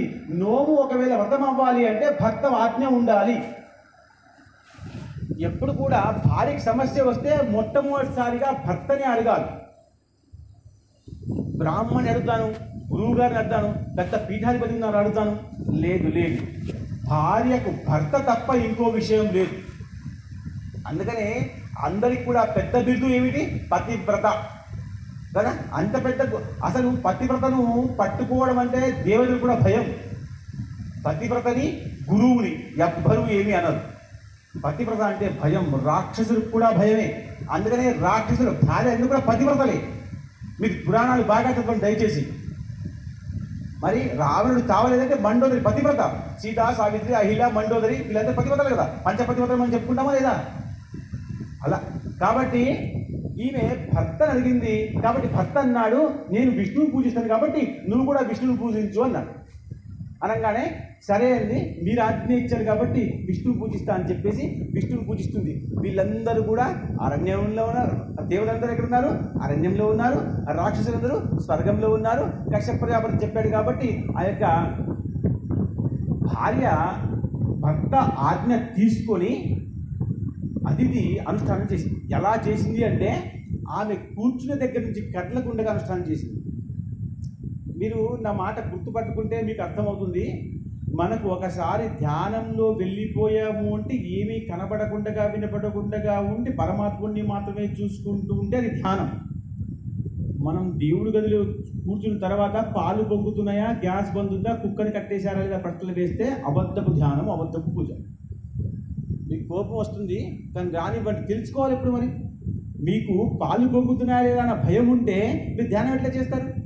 చేయలేదు. తలుపు చప్పుడు వస్తే ఎవరో వచ్చారు అనుకుంటే నీ దృష్టి తలుపులు దిక్కుంది, దేవుడి దగ్గర లేదు కదా. దేవుడికి మొదలే ఏమిటంటే నువ్వు ఎంత భక్తి చేస్తావో చూద్దామన్న పరీక్షనే ఎప్పుడు చేస్తాడు. ఎందుకంటే ఆయన నిన్ను పుట్టించాడు. ఎందుకు? నన్ను మళ్ళీ మనిషి జన్మలో ఉండి కలుసుకోమని. మనల్ని అందరినీ కూడా ఎందుకు పుట్టించాడు అంటే నువ్వు పుట్టి మానవ జన్మలో ఉండి అనుష్ఠానం జపం తపం చేసి నన్నే పట్టుకో మోక్షాన్ని తీసుకెళ్తా అన్నాడు. కృష్ణ పరమాత్మ నాతో రా మోక్షాన్ని తీసుకెళ్తాను అన్నాడు. మనం ఎవరు పోవట్లే, మనం సంసారంలో మునిగిపోయాం అందరం కూడా. అయితే నిన్న చెప్పినట్టుగా నేనేమన్నాను, మీరు సంసారంలో మునిగిపోండి కానీ గంట కేటాయించండి చాలు. ఎందుకు? ఒకటేసారి అన్ని బుద్ధులు రావుగా, మెల్లెమెల్లగా వస్తుంది. ఒక్కసారి మీకు రుచి వచ్చిందా, ధ్యానము, అనుష్ఠానము, పూజ, దైవతానుగ్రహం అన్న రుచి వచ్చిందంటే మీరే చేస్తారు 2-3 గంటలు. మళ్ళా స్కూల్కి వెళ్ళే పిల్లవాడికి మొదట్లో చాక్లెట్లు బిస్కెట్లు ఇచ్చి ఇవ్వాల్సిందే, టీచర్కి వెళ్ళి చెప్పాల్సిందే. కొట్టకండి, మా పిల్లడు ఏడిస్తే మళ్ళీ రాడు రేపని. ఇవాళ బిస్కెట్ ఇవ్వాలి, చాక్లెట్ ఇవ్వాలి, టీచర్కి చెప్పాలి, నచ్చ చెప్పాలి. చెప్పి పిల్లవాడికి మెల్లగా మెల్లగా అలవాటు అయిపోతే విద్య మీద జ్ఞానం వచ్చినప్పుడు, పట్టు వచ్చినప్పుడు చాక్లెట్ వదిలిపెట్టేస్తాడు. ఎప్పటి వరకైతే విద్య మీద ఆయనకి శక్తి రాదో, ఆయన సాధన రాదో అప్పటిదాకా చాక్లెటే అడుగుతాడు. గురువు మీద, చదువు మీద భక్తి పెరగంగానే చాక్లెట్ వదిలిపెట్టేస్తాడు. గుర్తుపెట్టుకోండి. కాబట్టి ఆమె అనుష్ఠానం చేయడానికి కూర్చుంది. కానీ ఎలా అంటే ఏ తప్పుడు వచ్చినా, ఏ విషయం వచ్చినా, ఎలా వచ్చినా ఇంకా పరమాత్ముని పాదాలని మాత్రమే మనస్ఫూర్తిగా పట్టుకోవడం అలవాటు చేసుకుంటే మెల్లగా మెల్లగా మెల్లగా సమయం గడిచిపోతుంటే ఇంద్రాది దేవతలకి బాధ అనిపించింది. బాగా వినండి, ఇంద్రాది దేవతలకి బాధ అనిపించి ఆ బలిచక్రవర్తి రావడం ఏమిటి, ఆయన స్వర్గంలో ఉండడం ఏమిటి, మేము అరణ్యానికి వెళ్ళిపోవడం ఏమిటి, ఎప్పుడు మాకు మోక్షం, ఎప్పుడు మాకు మోక్షం అని మళ్ళీ గురువుగారికి సంప్రదించారు ఇంద్రాది దేవతలు. ఎవరు? బృహస్పతి దేవా, గురుదేవా, ఎంతకాలం ఇలా ఉండాలి మేము అంటే ఆయన అన్నాడు, ఎప్పటి వరకైతే కొంచెం సహనం ఉండాలి. రోగం ఇవాళ రాగానే రేపు తగ్గిపోదు. రోగం వచ్చింది అంటే రానివ్వకుండా ఉండాలి, వస్తే సహించాలి. సహించకుండా తొందరపాటు ఏం చేయకూడదు. కొంచెం సమయం కూడా ఇవ్వాలి, సహనం కూడా. అందుకనే సహనము అన్న పదం ఉందా లేదా? శ్రద్ధా సబూరి అన్న పదం విన్నామా లేదా? మనం సహనం ఉండాల్సిందే. కాబట్టి ఎప్పటి వరకైతే ఆ యొక్క బలచక్రవర్తి మీద వాళ్ళ గురువు గారి కోపం రాదో, మీరు నా మాట పట్టుకుంటే మీకు అర్థమవుతుంది. ఎవరి చేత శక్తి? ఆ యొక్క శుక్రాచార్యుల వారు బలచక్రవర్తికి ఈ విషయం ఇచ్చారు. బలిచక్రవర్తి మీద మళ్ళీ కోపం వచ్చేంత వరకు ఎవరికి? గురువు గారికి, శుక్రాచార్య గారికి కోపం వచ్చేంత వరకు కూడా ఆయన అలాగే ఉంటాడు. కాబట్టి మీరు అప్పటిదాకా సహించడమే. ఆయన మీద కోపం వస్తేనే, ఆయనకి మళ్ళీ ఆయన కోపంకి వచ్చి శపిస్తేనే ఆయన రాజ్యము అధికారం అంతా పోతుంది, అప్పటిదాకా పోతుంది. కాబట్టి ఆయన గురించి మనం ఆలోచించాలి అంటే ఆయన తప్పుడు విచారం చేసే విషయం ఏమీ లేదు. కాబట్టి సహించండి, సమయం కావాలి. రావణుడు పుట్టి ఎంతో మందికి చంపిన తర్వాత రాముడు వచ్చాడు. రావణుడు వచ్చి యుద్ధం చేసి కొంతమంది బ్రాహ్మణుని, కొంతమంది యజ్ఞాన్ని పాడు చేయగానే రాముడు వచ్చాడా? రాలేదు. రాముడు రావడానికి సమయం పట్టింది. అప్పటిదాకా సహించాల్సిందే. సహనం లేకపోతే భగవంతుడు దొరకడు. సహనం లేకపోతే భగవంతుడు వంట అయ్యేంతవరకు ఓపిక పట్టాల్సిందే. బియ్యం తింటాం ఏమిటి? ఆకలి అయితే మాత్రం సహించాలి కదా. రుచికరమైన భోజనం కావాలంటే కొంచెం సహించాలి, సమయం ఇవ్వాలి కొంచెం. కాబట్టి మీరందరూ కూడా ఇంకా సహించడమే, ఇంకొక మార్గం లేదు అన్నాడు. ఎందుకు సహించాలి అంటే ఆయన కంటే గొప్పవాడిని నేను, నాకంటే గొప్పవాడు ఆయన అని మనం ఒకవేళ యజ్ఞాలు చేసుకుంటూ కూర్చుంటే అసలు ఏమీ అవ్వదు. కాబట్టి ఏం చేయమన్నాడు? ఇంకా సహించమన్నాడు. సరే అని వీళ్ళు సహిస్తుంటే ఆమె యజ్ఞంలాగా ఇలా కూర్చుంది. అంటే యజ్ఞంలో ఇలా కూర్చుండిపోతారో అలా కూర్చుండిపోయి ఆ పరమాత్మ ధ్యానం చేస్తుంటే కొంతకాలం తర్వాత స్వతహాగా ఆ యొక్క విష్ణువే చతుర్భుజధారి అయి ఆమె ముందర నిలబడ్డాడు. లక్ష్మీపతే కమల్నాభ సురేష విష్ణు వైకుంఠ కృష్ణ మధుసూదన పుష్కరాక్ష బ్రహ్మాండ కేశవ జనార్దన వాసుదేవ లక్ష్మీ నరసింహ మమదేహి కరావలంబం అన్నట్టుగా ఆ వైకుంఠంలో మహావిష్ణువు ఎలా ఉంటాడో అలాంటి మహావిష్ణువు ఆ యొక్క అతిథి ముందర వచ్చి నిలబడ్డాడు. ఏం కావాలమ్మా? మీరు బాగా వినండి. ఎంతసేపు అనుష్ఠానం చేసిన పక్షాలను కూడా రాముడో కృష్ణుడో దేవుడో ఎవరు వచ్చినా ఏం కావాలమ్మా అంటారు. వీళ్ళకి తెలియదు, అజ్ఞానమా వీళ్ళకేమన్నా? కానీ ఒకసారి అనుష్ఠానంకి కూర్చున్నప్పుడు నీ మనసు ఒక రకంగా ఉంటుంది, అనుష్ఠానం సాధన చేస్తున్నప్పుడు ఒక రకంగా ఉంటుంది, అనుష్ఠానం పూర్తయినాక నీ మనసు బుద్ధి ఆలోచన వేరుగా ఉంటుంది. మనం పూజలో కూర్చోగానే సంకల్పం చేస్తున్నప్పుడు మన మనసు ఒక రకంగా ఉంటుంది, పూజ చేస్తున్నప్పుడు ఒక రకంగా ఉంటుంది, పూజ అయిన తర్వాత ఒక సంకల్పం ఉంటుంది. అప్పుడు ఏమంటారంటే, ఇంకా భగవంతుడా నువ్వు వెళ్ళిపో, ఉత్తిష్ట నా కోరిక తీర్చేసేయి, తీరిపోయింది అనుకుంటున్నాను, తత్సత్ కృష్ణార్పణమస్తు, ఇదంతా కృష్ణుడికే అర్పితం మళ్ళా అంటామా లేదా? మీరు రోజు పూజలు చేస్తారు, ఎలా అంటాం? మనం ఇలాగ చెప్పుకుంటాం లేదా? అంటే నువ్వు రా, కూర్చో, నేను పాదసేవ చేస్తా, అన్నం పెడతా, భోజనం పెడతా, హారతిస్తా, నైవేద్యం ఇస్తా, ఇంకా వెళ్ళిపో. ఎప్పుడు వెళ్ళిపో? నా కోరిక తూర్చి వెళ్ళిపో. పంపిస్తామా లేదా? ఎక్కడైనా పూజ చేస్తున్నప్పుడు మనం పూజ కూర్చోగానే చెంబు పంచపాత్ర పట్టుకొని దేవతా విగ్రహం తీసుకొని రాగానే పూజ చేద్దామని కూర్చుంటే మొట్టమొదటి దేవుడు రాడు. ఎవరు వస్తాడు? భూతము వస్తుంది. భూతం అంటే దయ్యం. మన ఇంట్లో కూడా దయ్యాలు ఉన్నాయి, దేవతలు ఉన్నాయో లేవో తెలియదు. మీరు వినండి. మీరేం చేస్తారంటే 2 గింజలు అక్షంతలు తీసుకొని వాసన చూసి వెనక వేస్తారు చాలామంది. ఉత్తిష్టంతు భూతపిష ఏతేషే భూమిభారక అంటే మొదలు భూతాలు వెళ్ళిపోవాలి, దయ్యాలు వెళ్ళిపోతే దేవతలు వస్తారు. దేవతలకు కూడా భయమే, దయ్యాలంటే పట్టుకుంటుందేమో అని. కాబోలు మరి మనం అందుకనే ఏం చేస్తాం? భూతాలని పంపించేసే భగవంతుని పిలుస్తాం. అప్పుడు భగవంతుడు రా అంటే వస్తాడు. ఆవాయామి, స్థాపయామి, పూజయామి కదా, ఇవన్నీ చెప్పాలి స్వామికి, రేపటి రాడు.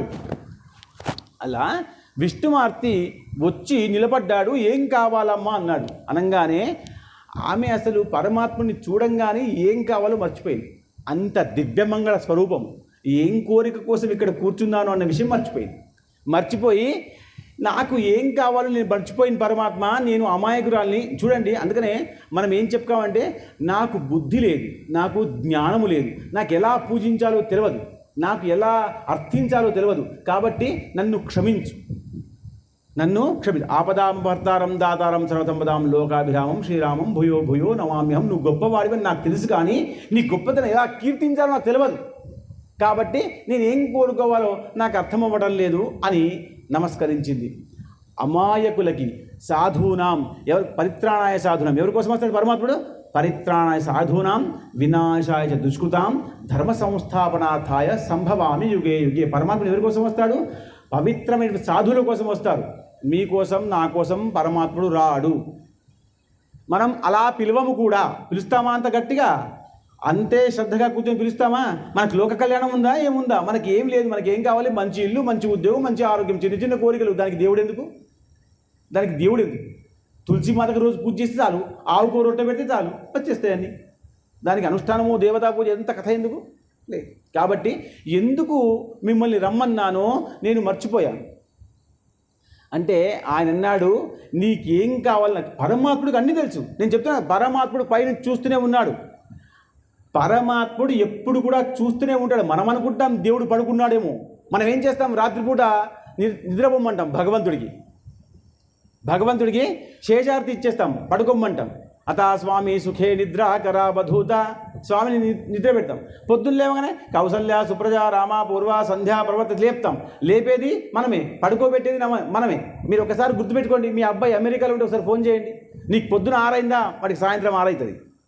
నువ్వు ఇక్కడ లేపుతావు, పడుకోబెడతావా, వాడు అక్కడ లేపుతాడు. దేవుడు ఎప్పుడు పడుకోవాలి? అమెరికాలో దేవుడు మనకిక్కడ రాత్రి మనం పడుకోబెట్టేస్తాం. అక్కడ ఏం చేస్తుంది? అమెరికాలో తెల్లవారుతుంది. మీ కొడుకు అక్కడ లేపుతాడు, నువ్వు ఇక్కడ పడుకోబెడతావు. ఇంకా దేవుడు ఎక్కడ పోవాలి?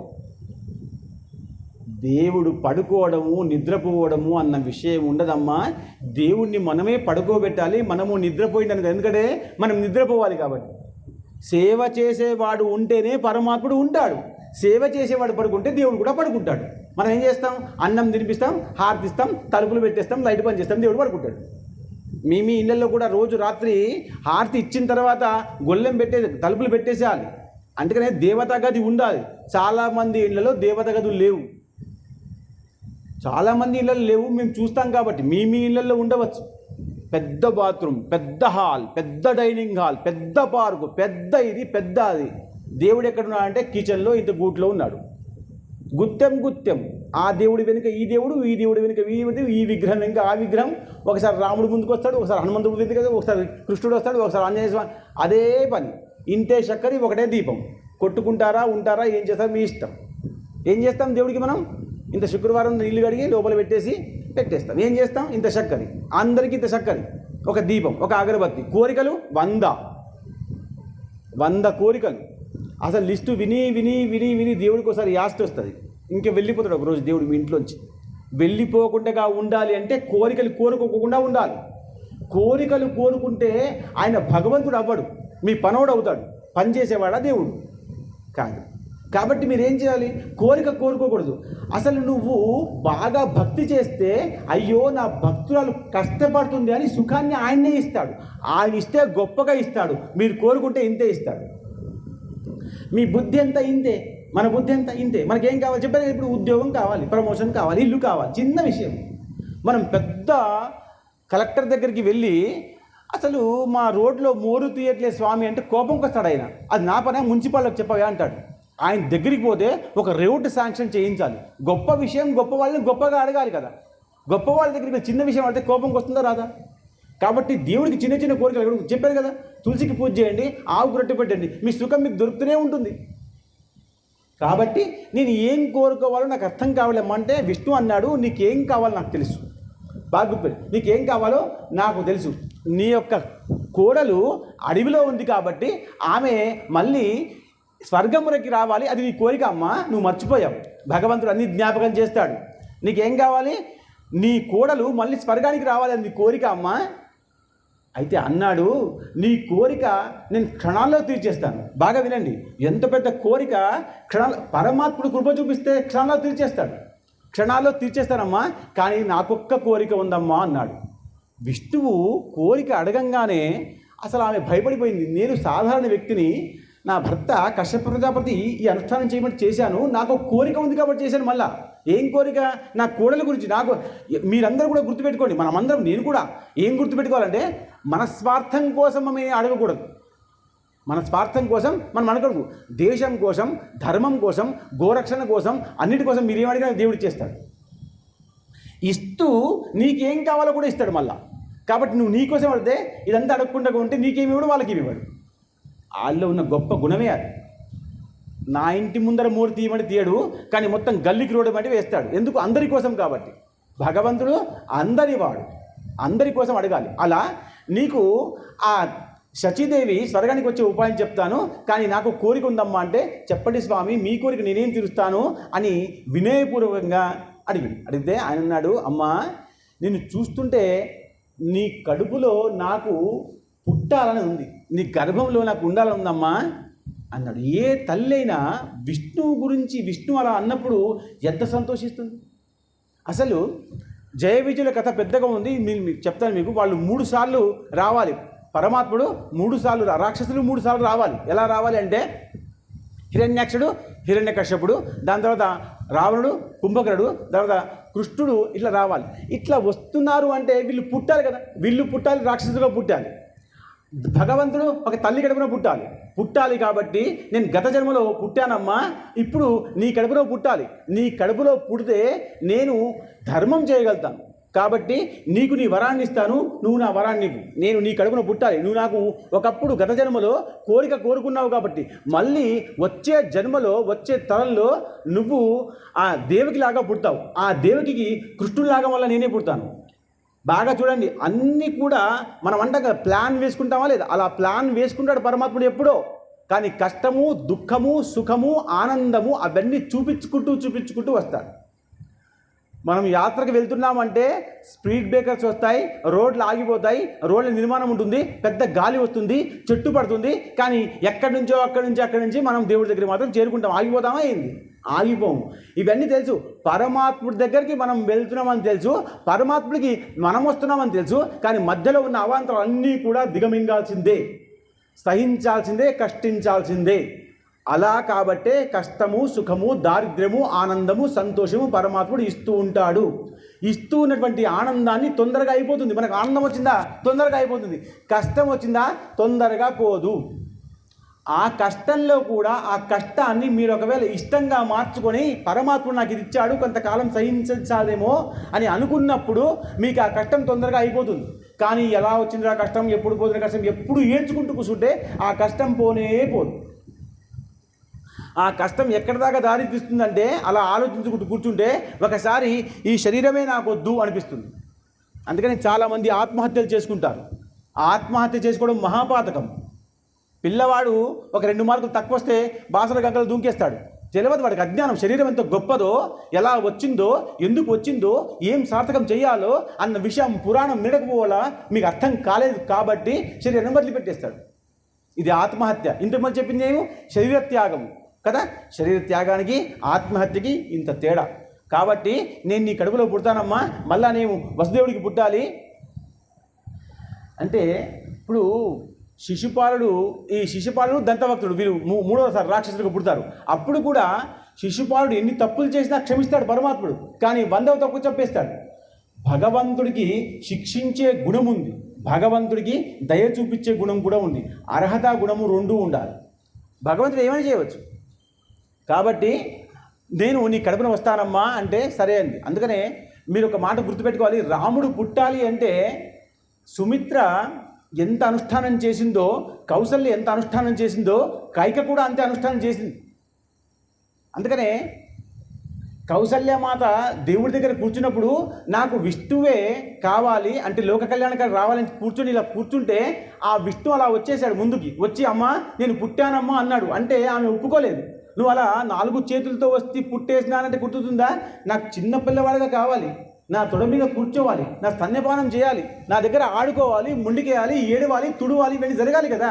నేను పుట్టేశానమ్మా అని చెప్తే ఎట్లా? చతుర్భుజధారివై శాంతాకారం భుజశయనం పద్మనాభం సురేషం విశ్వాధారం గగన సదృశం మేఘవర్ణం శుభాంగం, అంత గొప్పవాడికి నాకు పుట్టేస్తే ఏమిటి ఉపయోగం? నేను ఈ ప్రసూతి గదిలోంచి బయటకు రాగానే అసలు నన్ను ఏమంటారు? కొడుకుని తీసుకొని చూపెట్టమంటే ఏమని చూపెట్టాలి? నేను చూపెట్టాలా? ఇంత పెద్దగా ఉంటాడా నా కొడుకు? నాకు చిన్నవాడు కావాలంటే అప్పుడు పరమాత్ముడు ఆ ఇష్టానుసారంగా 4 చేతులు తీసేసి 2 చేతులుగా చేసుకున్నాడు. మళ్ళా అంత పెద్దగా ఉండకూడదంటే చిన్నవాడిగా అయిపోయాడు. అసలు చిన్నపిల్లవాడికి బట్టలు ఉండవురా అంటే బట్టలు తీసేశాడు. అసలు చిన్నపిల్లవాడు పుట్టంగానే ఏడవాలిరా, పిల్లవాడు పుట్టంగానే ఏడవాలి. మనకి మొదటి శబ్దం ఏమిటి? ఏడుపు. పిల్లవాడు ప్రసూతి గృహంలో ఉన్నప్పుడు, మనం బయట ఉన్నప్పుడు మనం మొట్టమొదటి శబ్దం వచ్చేది ఏమిటి? ఏడుపు. పిల్లవాడు పుట్టంగానే ఏడవాలి, పెద్దగా చచ్చిపోతున్నప్పుడు మిగతా వాళ్ళు ఏడవాలి. 2 సార్లు ఏడవడం, మధ్యలో లేడు. ఈ అప్పగింతలు చేస్తున్నప్పుడు ఏడుస్తారే, ఈ ఏడుపులు తప్పుడు ఏడుపులు ఇవన్నీ. అప్పగింతలు చేస్తున్నప్పుడు బిడ్డకి అల్లుడి చేతిలో పెడుతాడు, బాగా ఏడుస్తారు, చీరలన్నీ పాడైపోతాయి. ఏడ్చి ఏడ్చి ఏడ్చి ఎందుకు ఏడుస్తారో ఏమో అర్థం కాదు. వాడికి విశ్వాసం లేదా ఏమిటి నీకు? వాడి గురించి తెలుసుకున్నావా లేదా? మొదలే తెలుసుకున్నావు, ఇంటికి వెళ్ళావు, నీళ్ళు తాగావు, పళ్ళు తిన్నావు, పన్నావు, అన్నీ చేసినావు కదా ఒకరోజు. నువ్వు అంతా ఇల్లు చూసి, గౌరవం చూసి, ఉద్యోగం చూసి, హోదా చూసి, అన్ని చూసి అప్పచెప్తున్నప్పుడు ఎందుకు ఏడుస్తున్నావు మళ్ళీ? ఆమె ఒక ఇంటి నుంచి ఒక ఇంటికి వెళ్తున్నప్పుడు సౌభాగ్యవతిగా, ఆనందంగా, మహాలక్ష్మిలాగా వెళ్ళాలి. ఈమె ఇక్కడి నుంచి నీ బిడ్డ, వాడి బిడ్డ కదా, వాడి ఇంటికి వెళ్తున్నప్పుడు మహాలక్ష్మి కదా. మహాలక్ష్మిని వెళ్ళగొట్టేటప్పుడు ఏడవాలా? వాళ్ళకి మహాలక్ష్మి అభిషేకం కాదా? ఇల్లు ఖాళీ చేస్తూ ఉంటే చెత్త వెత్తద్దు అని చెప్తారే, అది మహాలక్ష్మియా? మీ ఇంట్లోంచి ఆడబిడ్డ పోతున్నప్పుడు వాళ్ళ ఇంటికి పోతే వాళ్ళకి మహాలక్ష్మి కాదా? ఏడ్చుకుంటూ పోతారా? ఎందుకు ఏడుస్తారో ఏమో, ధర్మం తెలవక ఏడుస్తారు. ఏడుపు ఎప్పుడు? పుట్టంగానే ఏడుపు నువ్వే ఏడవాలి, నువ్వు చావంగానే నువ్వు ప్రేమించే వాళ్ళు ఏడవాలి. 2 సార్లు ఏడుపులు గుర్తుపెట్టుకోండి. అలా అంటే సాధ్యమా? మీకు కాదు, నాకు కాదు సాధ్యం. నా బిడ్డ పెళ్ళి నేను ఏడుస్తానేమో కానీ చెప్తున్నా, పురాణం చెప్పింది కాబట్టి చెప్తున్నా. కానీ కొన్ని విషయాలు మీరు గుర్తుపెట్టుకోవాలి. అవును, ఆమె మహాలక్ష్మి వాళ్ళ ఇంటికి ఏడవకూడదు. సరే, అంత గొప్పగా వద్దు, చిన్నపిల్లవాడు కాబట్టి చిన్నపిల్లవాడు. అందుకనే రాముడు చిన్నపిల్లవాడిగా చేసిన తర్వాత ఏడుమంటే ఏడ్చాడు రాముడు. అంటే దేవుణ్ణి కూడా ఆదేశించే శక్తి ఎవరికి ఉంది? సౌభాగ్యవతి స్త్రీకి ఉంది, తల్లికి ఉంది. ఆ తల్లి ఆదేశించింది, అలా చేశాడు. అందుకని ఏడ్చుకుంటూ బయటకు వచ్చాడు. దాని తర్వాత ఇంకా ఆపరా, ఇంకా ఏడవకంటే కాదు నువ్వు ఏడుమన్నా ఇంక ఏడుస్తాను నేను. ఇప్పటిదాకా మీరు ఏడుస్తారు కదా, మీరు ఏడుపు మానేసిన దాకా నేను ఏడుస్తాను. ఇప్పటి నుంచి మీరు నవ్వండి, సంతోషంగా ఆనందంగా ఉండండి, నేను ఏడుస్తూ ఉంటాను, నాకేం భయం లేదు, బాధ లేదు, నన్ను ఎవరేమన్నారు అని. రాముడు ఎప్పుడు దుఃఖాల్లో ఉన్నాడు, గుర్తుపెట్టుకోండి. రాముడికి రాజ్యం ఇస్తానంటే రాజ్యం నుంచి వెళ్ళగొట్టేశారు, ఏడిపే కదా, దుఃఖము. సరే, ఆ దుఃఖం సహిద్దామంటే సరే అలాగే ఉండిపోదామని కొంతకాలం 14 సంవత్సరాలు కదా అనుకుంటే సీతామాత వెళ్ళిపోయింది, అదో దుఃఖం. అంటే ఎప్పుడు దుఃఖించుకుంటూ ఉన్నాడు రాముడు, సుఖంగా ఉంచాడు అందరిని. అందుకనే రామరాజ్యం ఇప్పుడు కూడా కావాలనుకుంటామా లేదా మనం? అలా ఆ విష్ణుమూర్తి రాగానే ఆమె అంది, అదితి అంది, ఇంకా నాకు చిన్నపిల్లవాడు కావాలి, నువ్వు వస్తానావు కదా, సరే రా అని చెప్పంగానే సరే అని చెప్పేసి ఆమెకు దండం పెట్టేశాడు. నేను రావాలి కాబట్టి వస్తున్నాను, నాకు కూడా కారణం ఉంది, నీ పని నేను చేసి పెడతానులే అమ్మ అన్నాడు. వెళ్ళిపోయి 2వ 3వ రోజు నుంచి ఆమె గర్భంలోకి వచ్చాడు. భగవంతుడు, నేను చెప్పాను కదా, కశ్యప ప్రజాపతికి 2 భార్యలు, దితి, అదితి. ఎక్కడ కూడా అదితి ఎప్పుడు కూడా దేహానాం ఆత్మసంభవ, ఎప్పుడు కూడా దైత్యులు పుట్టాలి, దితికి పుట్టాలి, అదితికి పుట్టాలి, దేవతలు పుట్టాలి. కాబట్టి అదితి గర్భంలో ఆ యొక్క విష్ణువు వచ్చాడు. గర్భం పెరుగుతూ ఉంది. కొంచెం కాలం అయిన తర్వాత ఇంకా ఎప్పుడైతే మళ్ళీ ఇక్కడ బలి చక్రవర్తి యజ్ఞాలు చేస్తున్నాడు, దానాలు చేస్తున్నాడు, అన్ని గొప్పగా పరిపాలిస్తున్నాడు, రాజ్యాన్ని పరిపాలిస్తున్న వాడు, బాగా గుర్తుపెట్టుకోండి, రాజ్యాన్ని సుఖంగా బలి చక్రవర్తి దగ్గర నుంచి ఆ స్వర్గం లాక్కోవాలంటే ఏం చేయాలి? ఆయనకి చంపలేము, ఆయన ఎవరికి చంపి రాలేదు అక్కడికి, ఆయన్ని చంపలేము, ఆయన చంపి మనం అక్కడికి రాలేము. కాబట్టి ఏం జరగాలి? ఇప్పుడు ఈ తల్లికి ఇచ్చిన మాట ఏమిటి? ఆ శచీదేవిని, ఆ ఇంద్రుడిని స్వర్గంలో కూర్చోబెట్టాలంటే అక్కడికి బలిచక్రవర్తిని తీయాలి. బలిచక్రవర్తిని తీయాలి అంటే యుద్ధం చేయాలి. ఆయన యుద్ధం చేసి సిద్ధంగా లేడు. ఎందుకు లేడు? ఆయన పుణ్యం చేసి సంపాదించుకున్నాడు కాబట్టి ఆ స్థానం. దౌర్జన్యంగా తీసుకుంటే మనం దౌర్జన్యం చేయవచ్చు, ఆయన దౌర్జన్యం చేయలేదే, యజ్ఞం చేశాడు. కాబట్టి ఆయనతో తప్పు చేయించాలి అనే ఉద్దేశంతో ఈయన ఈ యొక్క అదితి కడుపులో పుట్టి ఆయన ఎలా పుట్టాడంటే వామన. నిన్నటిదాకా ఏం పుట్టాము? నరసింహస్వామి పుట్టాడు కదా. నరసింహస్వామి ఇవి మత్స్య, కూర్మ, వారాహ, ఇవన్నీ కూడా జంతువులు. ఆ తర్వాత నరుడు కాదు, మానవుడు కాదు, పైననేమో సింహము, కిందనేమో మానవుడు, కాబట్టి నర సింహ అవతారము. ఆ తర్వాత వామన అవతారము. ఈ వామన అవతారము ఎలా ఉంటుందంటే, ఇంకా ఆమెకి పుట్టంగానే రాముడికి లీలలున్నాయి, కృష్ణుడికి లీలలు ఉన్నాయి, కానీ నీకు లీలలు ఏమి లేవు. ఇది పుట్టంగానే ఏమన్నాడంటే, నేను ఇంకా లోక కళ్యాణం కోసం పుట్టాను కాబట్టి నాకు 6 సంవత్సరాలుగా నేను తయారు చేసుకుంటానమ్మా అన్నాడు. నాకు 6వ సంవత్సరం 7వ సంవత్సరంలో 7వ సంవత్సరం దాటి 2 నెలలు కాగానే మౌంజీ ధారణ చేయాలి. ఆ వయసులోకి నేను వస్తానమ్మా, నాకు ఆశీర్వదించిన తల్లికి నమస్కారం పెట్టాడు. అప్పుడే పుట్టంగానే కొంత రోజుల్లోనే ఆయన 7వ సంవత్సరం 2వ మాసంకి వచ్చేశాడు. అంటే మౌంజీ ధారణకు అర్హుడయ్యేటట్టుగా పుట్టాడు, తయారైతే ఇంతే ఉంటాడు, అందంగా ఉంటాడు, పొట్టిగా ఉంటాడు. అంతే. లోకాల్ని పరిపాలించేటువంటి విశ్వవ్యాపకుడు పరమాత్ముడు ఆమె కడుపులో వచ్చేటట్టుగా తయారయ్యాడు. అంత చిన్నగా అయ్యాడు. పరమాత్ముడు ఏమైనా చేస్తాడు, అంత పెద్దగా అవుతాడు, విశ్వంలో ఉంటాడు కాబట్టి విశ్వవ్యాపకుడు విష్ణు ఎంతకన్నా మనం విశ్వంలో వ్యాపించి ఉన్నాడు కాబట్టి విష్ణువు. కాబట్టి ఆ విష్ణువు చిన్నగా అయిపోయి కడుపులోకి వచ్చాడు, బయటకు వచ్చాడు. కానీ లోక కళ్యాణం జరగాలి కాబట్టి ఆయన 7 సంవత్సరాలు చిన్నగా తయారయ్యాడు. ఇంకేం చేయాలి? పుట్టంగానే అది 7 సంవత్సరాలు రాగానే మౌంజీ ధారణ చేయాలి. అంటే వడకలగ్గం అంటారు కదా, చాలామందిలో ఉంటుంది వడకలగ్గం చేయాలి. వడకలగ్గం చేద్దామని సిద్ధమయ్యారు.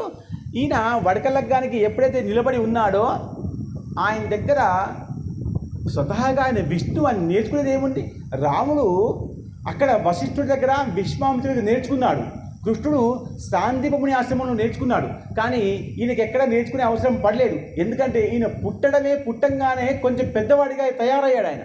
అంతే. లోక కళ్యాణం ఎప్పుడు జరగాలి? నరసింహస్వామి పుట్టినాడు, కానీ ఆయన పెద్దగా చిన్నపిల్లడు పెద్దగానే పుట్టాడు. పుట్టినప్పుడే ఒక్కొక్క అవతారము ఒక్కొక్క ప్రయోజనం కోసం అవతారం తీసుకుంటుంది.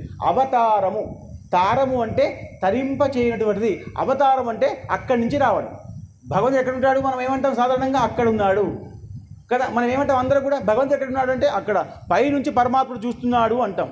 పరమాత్ముడు అంటే ఈ లోకాల్ని పాలించేవాడు అర్థం.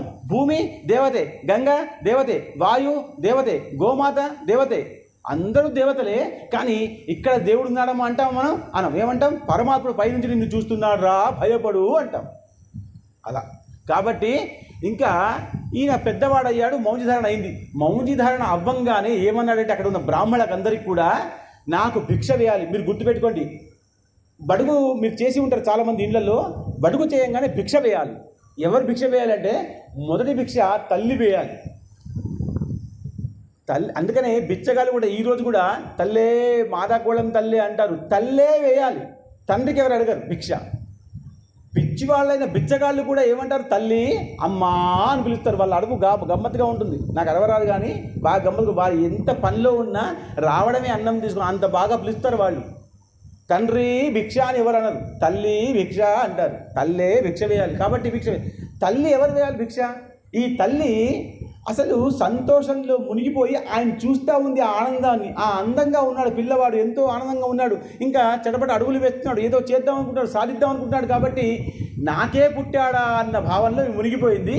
అన్నపూర్ణమాత కాశీ విశాలాక్షి వచ్చి ఆయనకి భిక్ష వేసింది. బాగా గుర్తుపెట్టుకోండి, అసలు పురాణం వింటున్నప్పుడు అసలు గుబోలుమంటాయి శరీరం అంతా కూడా. అన్నపూర్ణే వచ్చి భిక్ష వేసి, అన్నపూర్ణే సదాపూర్ణే శంకర ప్రాణవల్లభే. అసలు జ్ఞానము, వైరాగము, బుద్ధి, జ్ఞానము, డబ్బు అంతా ఆమె దగ్గర, అన్నపూర్ణ దగ్గర. ఆమె శివుడికే ఇచ్చింది, ఈయనకి ఎంత ఇవ్వాలి? మొత్తం ఇచ్చేసింది. ఒక్కసారి భిక్ష తీసుకునే అధికారం ఎవరికి ఉంది? సన్యాసికి ఉంది, లేదా బ్రహ్మచారికి ఉంది, లేదా గురు పోషకుడికి ఉంది, లేదా అధోగ అంటే ఊరూరు తిరుగుతూ ఉంటాడు వాడు. ఊరూరు తిరుగుతూ ఉండి దేవ కళ్యాణము, లోక కళ్యాణము, గ్రహ కళ్యాణం చేస్తున్నాడు. ఆయనకి భిక్ష వేయాలి. క్షీణశ్చైవ. ఎవరు క్షీణం అంటే ఇంకా వాడికి అన్నం తినకుండా ఉంటే చచ్చిపోతాడేమో అన్న వాడికి భిక్ష వేయాలి. మిగతా వాళ్ళకి భిక్ష వేయకూడదు. అందుకని ఇప్పుడు చెప్పాను కదా, అబద్ధ భిక్షగాళ్ళకి భిక్ష వేయకూడదు, మనం పాపంలోకి వస్తాం. అబద్ధపు భిక్షగాడికి మీరు భిక్ష వేస్తే రూపాయి 10 రూపాయలు వేస్తే వాడు సిగరెట్ తాగి క్యాన్సర్ చచ్చిపోతే ఆ పాపం మీకేమొస్తుంది? మీకు భయం స్టార్ట్ అయింది కదా, మరి భిక్ష వేయాలా వద్దా అని. కానీ మీరు మనస్ఫూర్తిగా వేయండి. వాడు అలా చేయకుండా ఉంటే చాలని పరమాత్మని మొక్కుకోండి. అంతకంటే మనం ఏం చేస్తాం? మనకు అంతకంటే భిక్షగాలు ఇప్పుడు ఇంటింటికి భిక్షగాలు వస్తున్నారా? రావట్లే. కారణం ఏమిటి? మనమే. ఒకప్పుడు అన్నం అంతా తయారు చేసి మధ్యాహ్నం 12 గంటలకి ఇంటి యజమాని ఆంజనేయ స్వామి గుడి దగ్గరికి వెళ్తాడు. కొత్తగా ఊర్లకి వచ్చిన వాళ్ళు ఆంజనేయ స్వామి గుడి దగ్గర ఉంటారు. ఉండి ఎదురు చూస్తూ ఉంటారు, ఎవరైనా వచ్చి నన్ను పిలుచుకపోతాడే భోజనానికి మధ్యాహ్నం పూట అని ఎదురు చూస్తూ ఉంటే యజమాని అక్కడికి వెళ్ళి, ఏమయ్యా కొత్తగా వచ్చావో రా మా ఇంటికి భోజనం చేసిపో అని పిలుస్తారు. దాని తర్వాత కొంతకాలం మారిన తర్వాత ఏమైందంటే ఇంకా అక్కడ ఆంజనేయ స్వామి గుడి దగ్గర కూర్చోకుండా ఇంటికి నేరుగా బ్రాహ్మణ దగ్గరకో మంచి వాళ్ళ ఇంటికో చూసి వస్తాడు. అమ్మ నేను ఆకలిగా ఉన్నానమ్మా భోజనం పెడతారంటే అప్పుడు అతిథి దేవో భవ అని లోపల కూర్చోబెట్టి భోజనం పెట్టేవారు. మళ్ళా కాలం పోయింది. ఇప్పుడు బిచ్చం ఎత్తుకున్నా ఇవ్వట్లేదు. ఇప్పుడు బిచ్చగాడి ఇంటి ముందుకు వస్తే కుక్క ఉంది జాగ్రత్త అని రాసి పెడుతున్నారు. ఇంకా వాడు ఎక్కడికి పోవాలి భోజనానికి? రోజులు మారాయా లేదా? అప్పుడు పిలుచుకుపోయి భోజనం పెట్టేవారు, తర్వాత వస్తే పెట్టేవారు. ఇప్పుడు వచ్చినా కుక్క ఉంది జాగ్రత్త బిడ్డ లోపలికి రాకంటున్నారు. మరి వాడు ఎక్కడ తినాలిగా? అందుకనే దానం అన్న విషయం పోయింది. బిచ్చగాడు కూడా హుషారైపోయి సిగ్నల్ దగ్గర ఉంటారు కానీ ఇంటికి రావట్లేదు. వాడు సిగ్నల్ దగ్గరే ఉంటాడు. ఇక దినమంతా సిగ్నల్ దగ్గర ఉండి ఇక్కడికి రావాలి, మిమ్మల్ని అడగాలి, మీకు పుణ్యలోకాలు ఇవ్వాలి. ఏమంటాడు ఆయన? కొంచెం అన్నం పెట్టమ్మా నీకు పుణ్యం వస్తుంది అంటాడు. నీకు పుణ్యలోకాలకి పంపించాలి, నీ తిత్తులు తినాలి, నువ్వు ఫోన్లో ఉంటావు, సీరియల్లో ఉంటావు, పిల్లల్లో ఉంటావు, ప్యాకింగ్లో ఉంటావు, ఆఫీస్కి ఏం చేస్తున్నావో కానీ నీ వల్ల బాధ. కాబట్టి వాడు సిగ్నల్ దగ్గర ఆగిపోయాడు. బిచ్చగాళ్ళది ఇప్పుడు ఎక్కడ ఉన్నాడు? సిగ్నల్ దగ్గర ఉన్నారు. సరే, ఈయనకి అన్నపూర్ణమ్మ భిక్ష వేసింది, కుబేరుడే భిక్షపాత్ర ఇచ్చాడు. ఇస్తే అది తీసుకొని ఇంకా సూర్యచంద్రులు అందరూ వచ్చారు, భిక్ష వేశారు. విష్ణువు కదా ఆయన, అందరూ ఆయనకి ఇచ్చారు. ఒక గొడుగు పట్టుకున్నాడు. ఇంకా గొడుగు ఎందుకు పట్టుకున్నాడు? గొడుగు మీరు వైశాఖ మాసం గుర్తుపెట్టుకోండి, ఈ వైశాఖ మాసంలో గొడుగు నీళ్లు రెండు దానం చేయాలి. అసలు చెప్పులు దానం చేయాలి. మనం ఏదో దానం చేస్తాం, మీరు క్షమించాలి. మనం అందరం కూడా గుళ్ళల్లో చెప్పాను కదా, గుళ్ళల్లోకి ఎక్కబడ్డాం. గుళ్ళల్లో తిరుపతి వెంకటేశ్వర స్వామికి 1,00,000 రూపాయలు, తిరుపతి వెంకటేశ్వర స్వామికి పెద్ద ఆభరణము, ఆ స్వామికి పెద్ద హారము. అరే ఆయన దగ్గర అన్నీ ఉన్నాయమ్మా, నీకోసం ఎదురు చూస్తున్నాడు. బిచ్చగా ఎదురు చూస్తున్నాడు. పాపం ఎండలో ఉన్నాడు, ఆయన గొడుగివ్వు. ఎండలో తడుస్తున్నా ఆయనకు కొంచెం మంచినీళ్ళు ఇవ్వు. ఎండలో నడుస్తున్నాడు, చెప్పులు ఇవ్వు. అది కదా పుణ్యం. వైశాఖ మాసం అదే చెప్పింది. అది వినం. మనం సాధారణంగా సునాయాసంగా ఉన్న విషయాలు వినం. చాలా కష్టంగా గొప్పగా మనకు పేరు వచ్చే విషయాలు వింటాం. అది దానం కింద రాసుకుంటాం. ఇటుక ఇచ్చి పేరు రాసుకోవడం, గోడ మీద ఇంత చిన్న ఇటుక వేయాలి, పేరు రాసుకోవాలా, దాత. ఫ్యాన్కి రెక్కల మీద కూడా రాసుకుంటారు, దాత. 3 రెక్కల మీద 3 పేరు. ఫ్యాన్ ఒకరు వేస్తే పేరే కనబడుతుందా? వాడి పేరు చూడాలంటే ఫ్యాన్ బంద్ చేయాలి ఫస్ట్. అంటే గాలి పోగొట్టుకొని వాడు చూస్తే వాడు కనబడుతుంది. ఎందుకయ్యా నీ పేరు అక్కడ రాస్తే గరగర తిరిగి చక్కెర రాదు నీకు? నీ పేరుకి చక్కెర, నీకు చక్కెర వస్తుంది కదా, పెట్టుకోవద్దు అట్లా. దాత అసలు దానం గుప్తదానం, శాస్త్రం చెప్పిన మాట. గుప్తదానం లేదు, ఇప్పుడు పెట్టడమే. పేరు పెద్దగా కాగితం కావాలి, దాన్ని ఏమంటారు, ఒక రసీదు కావాలి. సరే అంటే దానం చేసే దానం తీసుకుని గొడుగు తీసుకున్నాడు.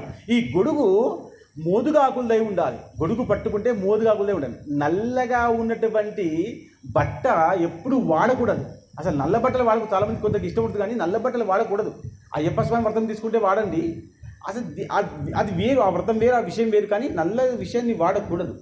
ఒక్క నల్లగా ఉండేది శరీరానికి వెంట్రుకలు మాత్రమే, మిగతా అన్నీ కూడా మంచిగా వాడాలి. తెల్లవి కూడా ఒక సమయం వచ్చినాక వాడాలి, అప్పటిదాకా లేదు.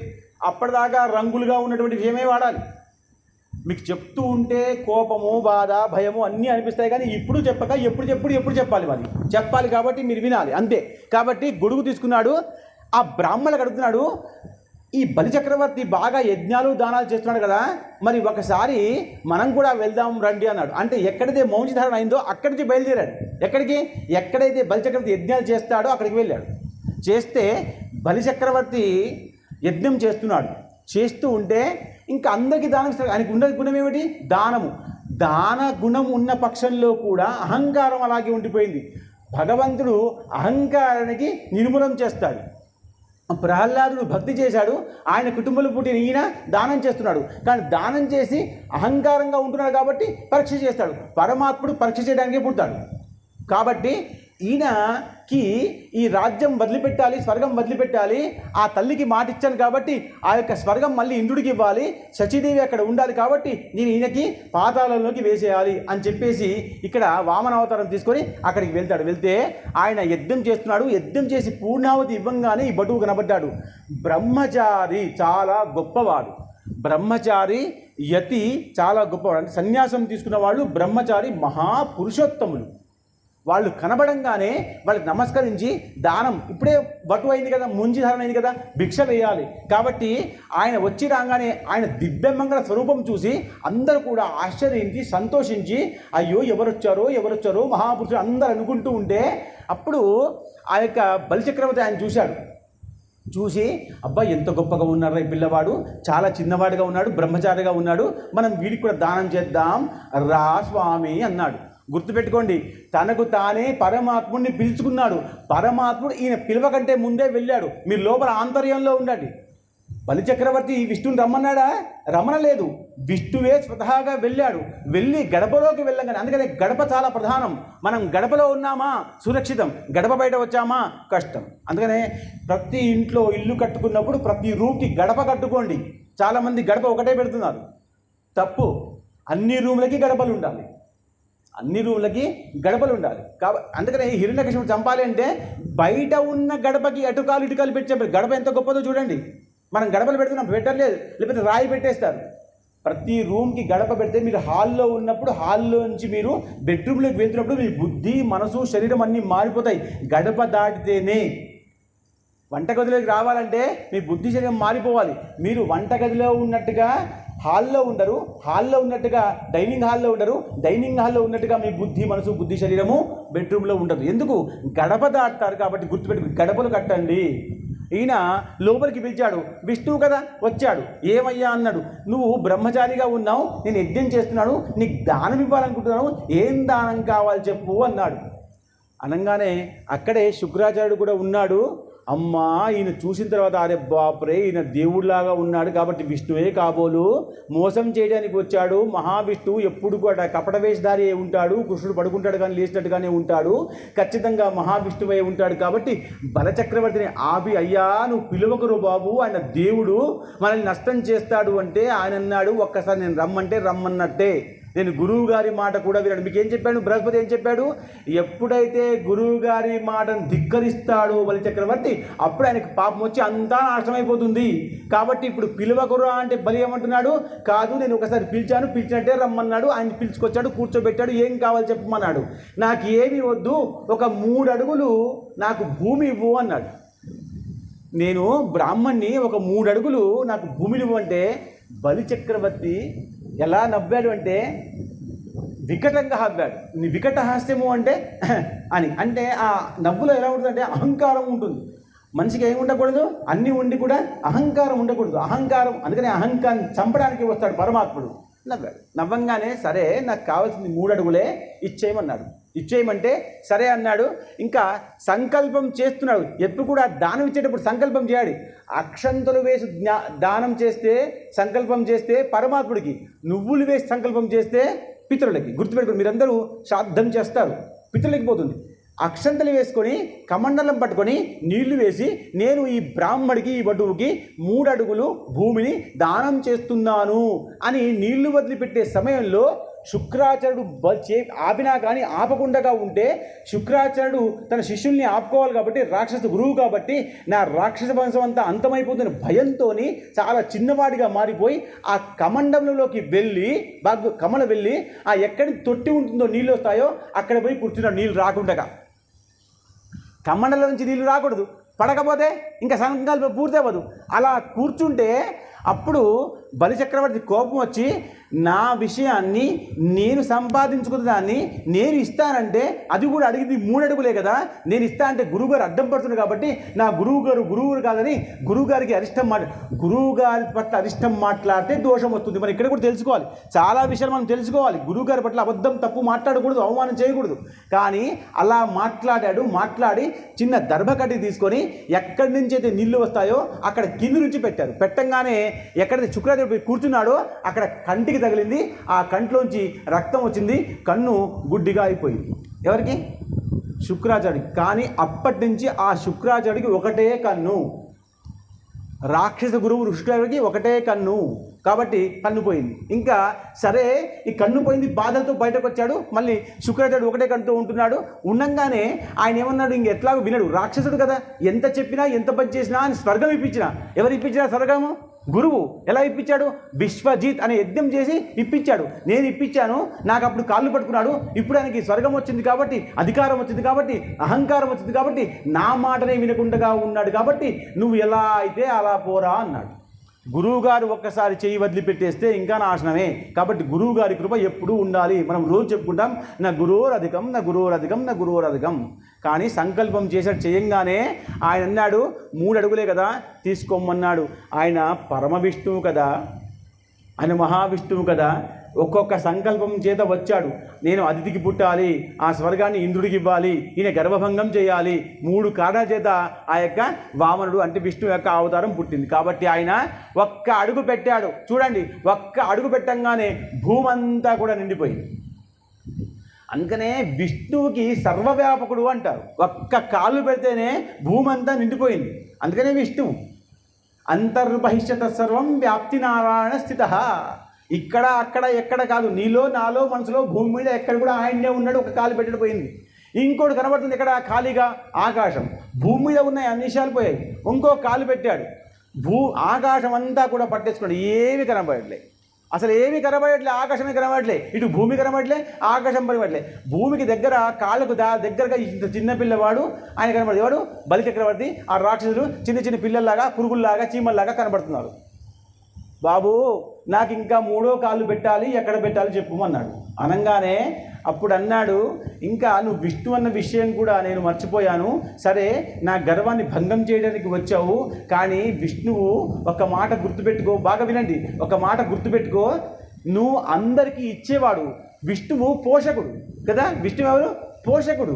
బ్రహ్మ సృష్టికర్త, శివుడు లయకారకుడు. అసలు నువ్వు విష్ణువు అందరికీ అన్నీ ఇచ్చేవాడివి, నువ్వు నా దగ్గర అడుక్కుంటున్నావు నేను గొప్పవాడిని కాదా? బాగా వినండి, ధర్మమే ధర్మం. నువ్వు అందరికీ ఇచ్చే గొప్పవాడివి, విష్ణువు నా దగ్గర అడుగున్నావు. ఇప్పటిదాకా నువ్వు ఇలా ఇచ్చావు, ఇప్పుడేమో ఇలా అంటున్నావు, నేను గొప్పవాడిని కాదా స్వామి? సరే, నా అహంకారాన్ని చేయడానికే వచ్చావు, నిర్మూలన చేయడానికి వచ్చావు, సరే సంతోషమే. ఇంకా ఆ 3వ కాళ్ళు ఇక్కడ పెట్టేయి అన్నారు. అనగానే ఆ 3వ కాలు తీసి ఇక్కడ పెట్టేస్తే ఆయన అతల లోకానికి వెళ్ళాడు. కింద అతల, వితల, సుతాసుల, రసాతల, మహాతల, పాతాళ లోకాలు ఉన్నాయి. అది అతల లోకానికి వెళ్ళిపోయాడు. అంటే కింద 7, పైన 7. ఓం భూ, ఓం భూ, ఓం స్వహ, ఓం మహ, ఓం జనః, ఓం తపః కదా. సత్యలోకాల పైన, కింద అతల, వితల, రసల, తలాతల, మహాతల, పాతాల కింద. మనం భూమి మీద ఉన్నాం, గుర్తుపెట్టుకోండి. మనం భూమి మీద ఉన్నాం కాబట్టే భక్తులమే ఉన్నాం. మనం పరమ భక్తులమే ఉండాలి. పాతాళంలో ఉండేవాళ్ళు రాక్షసులు, పైన ఉండేవాళ్ళు దేవతలు. మనము ఇద్దరిని కూడా సంధి చేసేవాళ్ళం, గొప్పవాళ్ళం. మనం కూడా గొప్పవాళ్ళమే కదా. నేను ఏమంటున్నా, పొద్దున మనం చాలా ఆనందంగా అందంగా ఉంటాం, సాయంత్రం కాగానే కొంచెం విచిత్రంగా ఉంటాం, రాత్రి ఒక్కొక్కసారి ఒక్కో రకం మనం ఉంటాం. కాబట్టి మనం గొప్పవాళ్ళని అలా లోపలికి పంపించేశాడు. పంపించగానే అసలు అందరూ ఆ విష్ణుని ఒక రకంగా మాట్లాడుతున్నాడు. అసలు శుక్రాచార్యుడు దగ్గరగా వచ్చి ఏమన్నాడంటే, అయ్యా అసలు మా వాడు ఏం తప్పు చేశాడు? విశ్వజిత్ యజ్ఞం చేశాడు, యుద్ధం చేయలేదు, రక్తపాతం చేయలేదు, కానీ ఆయనకు నువ్వు చంపేశావు, పాతాళలోకి పంపించేశావు.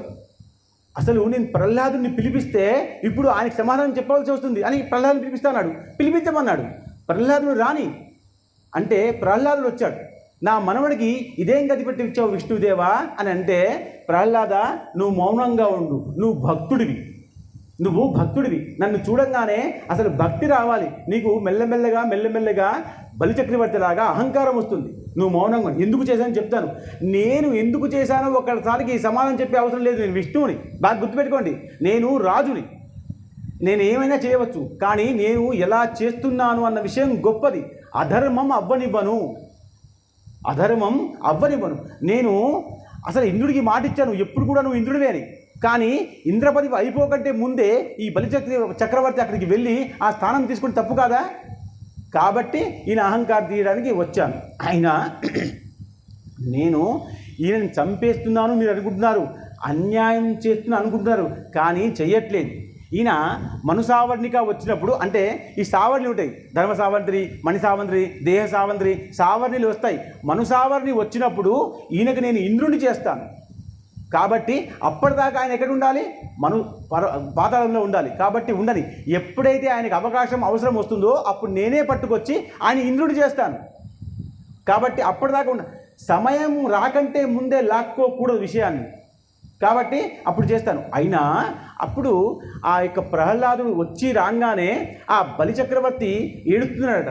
ఏడుస్తుంటే ప్రహ్లాదుడు అన్నాడు, ఎందుకయ్యా ఏడుస్తున్నావు? అంతా పోయింది కాబట్టి ఏడుస్తున్నావా అంటే, పోయింది కాబట్టి ఏడవట్లేదు, వచ్చింది నాది కాదు, పోయేది నాది కాదు. మన ప్రవచనం నిన్న విన్నాం, ఏది మనది కాదు, ఉన్నది మాత్రమే మనది. కానీ తాత నువ్వు వచ్చిన తర్వాత నాకు 2 చేతులు జోడించి కాళ్ళ మీద డబాలను పడాలనిపించిందే, నేను పడలేకపోతున్నాను, నన్ను కట్టి పెట్టారు కదా అని నేను బాధగా ఉన్నాను అంటున్నాడు. చూడండి, పెద్దవాళ్ళకి దండం పెట్టకుండా ఉంటే మనసు బాధపడాలి. ఇప్పుడు దండం పెట్టడం పోయింది. ఎవరైనా దండం పెడుతున్నారా? ఎవరికి దండం పెట్టట్లే. అందరూ షేక్ హ్యాండ్. బాధ అనిపిస్తుంది. Shake hand. చాలా మంది పురాణాల దగ్గరికి వస్తాడు. ఎప్పుడెప్పుడో ఇప్పుడు దత్త జన్మ చేస్తాను నేను, అక్కడ చాలామంది ఎక్కడెక్కడో వస్తారు, ఊర్లోంచి అందరూ వచ్చి ఇక్కడే కలుసుకుంటారు. కాబట్టి మళ్ళీ కలుసుకునే అవకాశం ఉందో లేదు కాబట్టి నేను ప్రవచనం చెప్తూనే ఉంటారు, వాళ్ళు మాట్లాడుతూనే ఉంటారు. కౌగిలించుకోవడం, మాట్లాడడం, ముద్దులు పెట్టుకోవడం, అమ్మా ఎంత బాగున్నావు, ఎప్పుడు కొనుక్కున్నావు, బిడ్డకి పెళ్ళి అయిపోయిందా, చీర ఎప్పుడు కొన్నావు, చాలా బాగుంది ఆ అబ్బాయి, ఇదే మాట తప్ప ప్రవచనం వద్దు, దత్తుడు వద్దు, రాముడు వద్దు అంటే ఎట్లా సాధ్యమని చెప్పమ్మా? నీ చీడ గురించి చూపించడానికి ఇక్కడికి వచ్చావు ఇంత దాకా. దత్తుడి గురించి వద్దా, రాముడి గురించి వద్దా? కానీ వాళ్ళకి సమయం కూడా అదే దొరుకుతుంది, అప్పుడే దొరుకుతుంది. నువ్వు మైక్లో అరుస్తా ఉండు, మా పని లేదు. ఆ పరమాత్ముడు వచ్చేటప్పుడు తొట్ల వేస్తారు, పాట పాడతాం, ప్రసాదించుకొని వెళ్ళిపోతాం, ప్రసాదం కూడా భోజనమే. ఇది సమాజం యొక్క భావం. కాబట్టి కాళ్ళు పట్టుకోలేకపోతుంది తాత అని బాధపడుతున్నా అంటే, సరేరా అయిందేదో అయిపోయింది, నువ్వు ఇంద్రుడు అయ్యే అవకాశం ఉంది, నువ్వు నా మనవడివి కాబట్టి స్వతంత్రంగా సంతోషంగా వెళ్ళు అన్నాడు. ఆయన పంపించాడు. అయితే ఈయన ఏమన్నాడంటే, అసలు నేను ఒక మాట గుర్తుపెట్టుకోండి, అశ్వత్థామ బలిర్వ్యాసో, వీళ్ళందరూ చిరంజీవులు. అశ్వత్థామ బలిర్వ్యాసో హనుమానశ్చ విభీషణ కృప పరశురామశ్చ సప్తైతే చిరంజీవిన. అసలు నువ్వు కిందికి వెళ్ళిపోతున్నావురా, చావట్లేదు. నువ్వు కిందికి వెళ్ళిపోతున్నావు, మళ్ళీ నీకు పైకి తీసుకొస్తాను. ఎవరు? నేనే విష్ణును. కాబట్టి నువ్వు ఎప్పుడు కింద ఉండాలో, ఎప్పుడు పైన ఉండాలో, ఎప్పుడు సంతోషంగా ఉండాలో, ఎప్పుడు ఆనందంగా ఉండాలో, ఎప్పుడు పెళ్లి చేసుకోవాలో, ఎప్పుడు సంతానం కలగాలో, ఎప్పుడు నీకు ప్రమోషన్ అవ్వాలో అంతా నేనే నిర్ణయిస్తాను. నువ్వు అనుకుంటావు నేను చేస్తున్నాను, నువ్వేం చేయట్లే. నువ్వు ఏమి అంతా నేనే చేస్తున్నాను, నువ్వు నన్ను మాత్రం పట్టుకో. సర్వం కృష్ణార్పణమస్తు అను. అనరా? అనం. నేను చదివాను, నేను ప్రమోషన్ పట్టుకున్నాను, నేను రికమెండ్ చేశాను, నేను ఎమ్మెల్యే దగ్గరికి పోయాను, నేను దొంగ సంతకం పెట్టాను, అంతా నువ్వు చేసేది ఏం లేదు. కాబట్టి ఉండు. పాతాళంలోకి వెళ్ళిపోయిన వాడు, మీరు బాగా గుర్తుపెట్టుకోండి, అశ్వత్థామ బలిరాజు రెండో వాడైన ఈయన ఎప్పుడు కూడా చిరంజీవి, చావలేదు, కిందికి వెళ్ళిపోయాడు.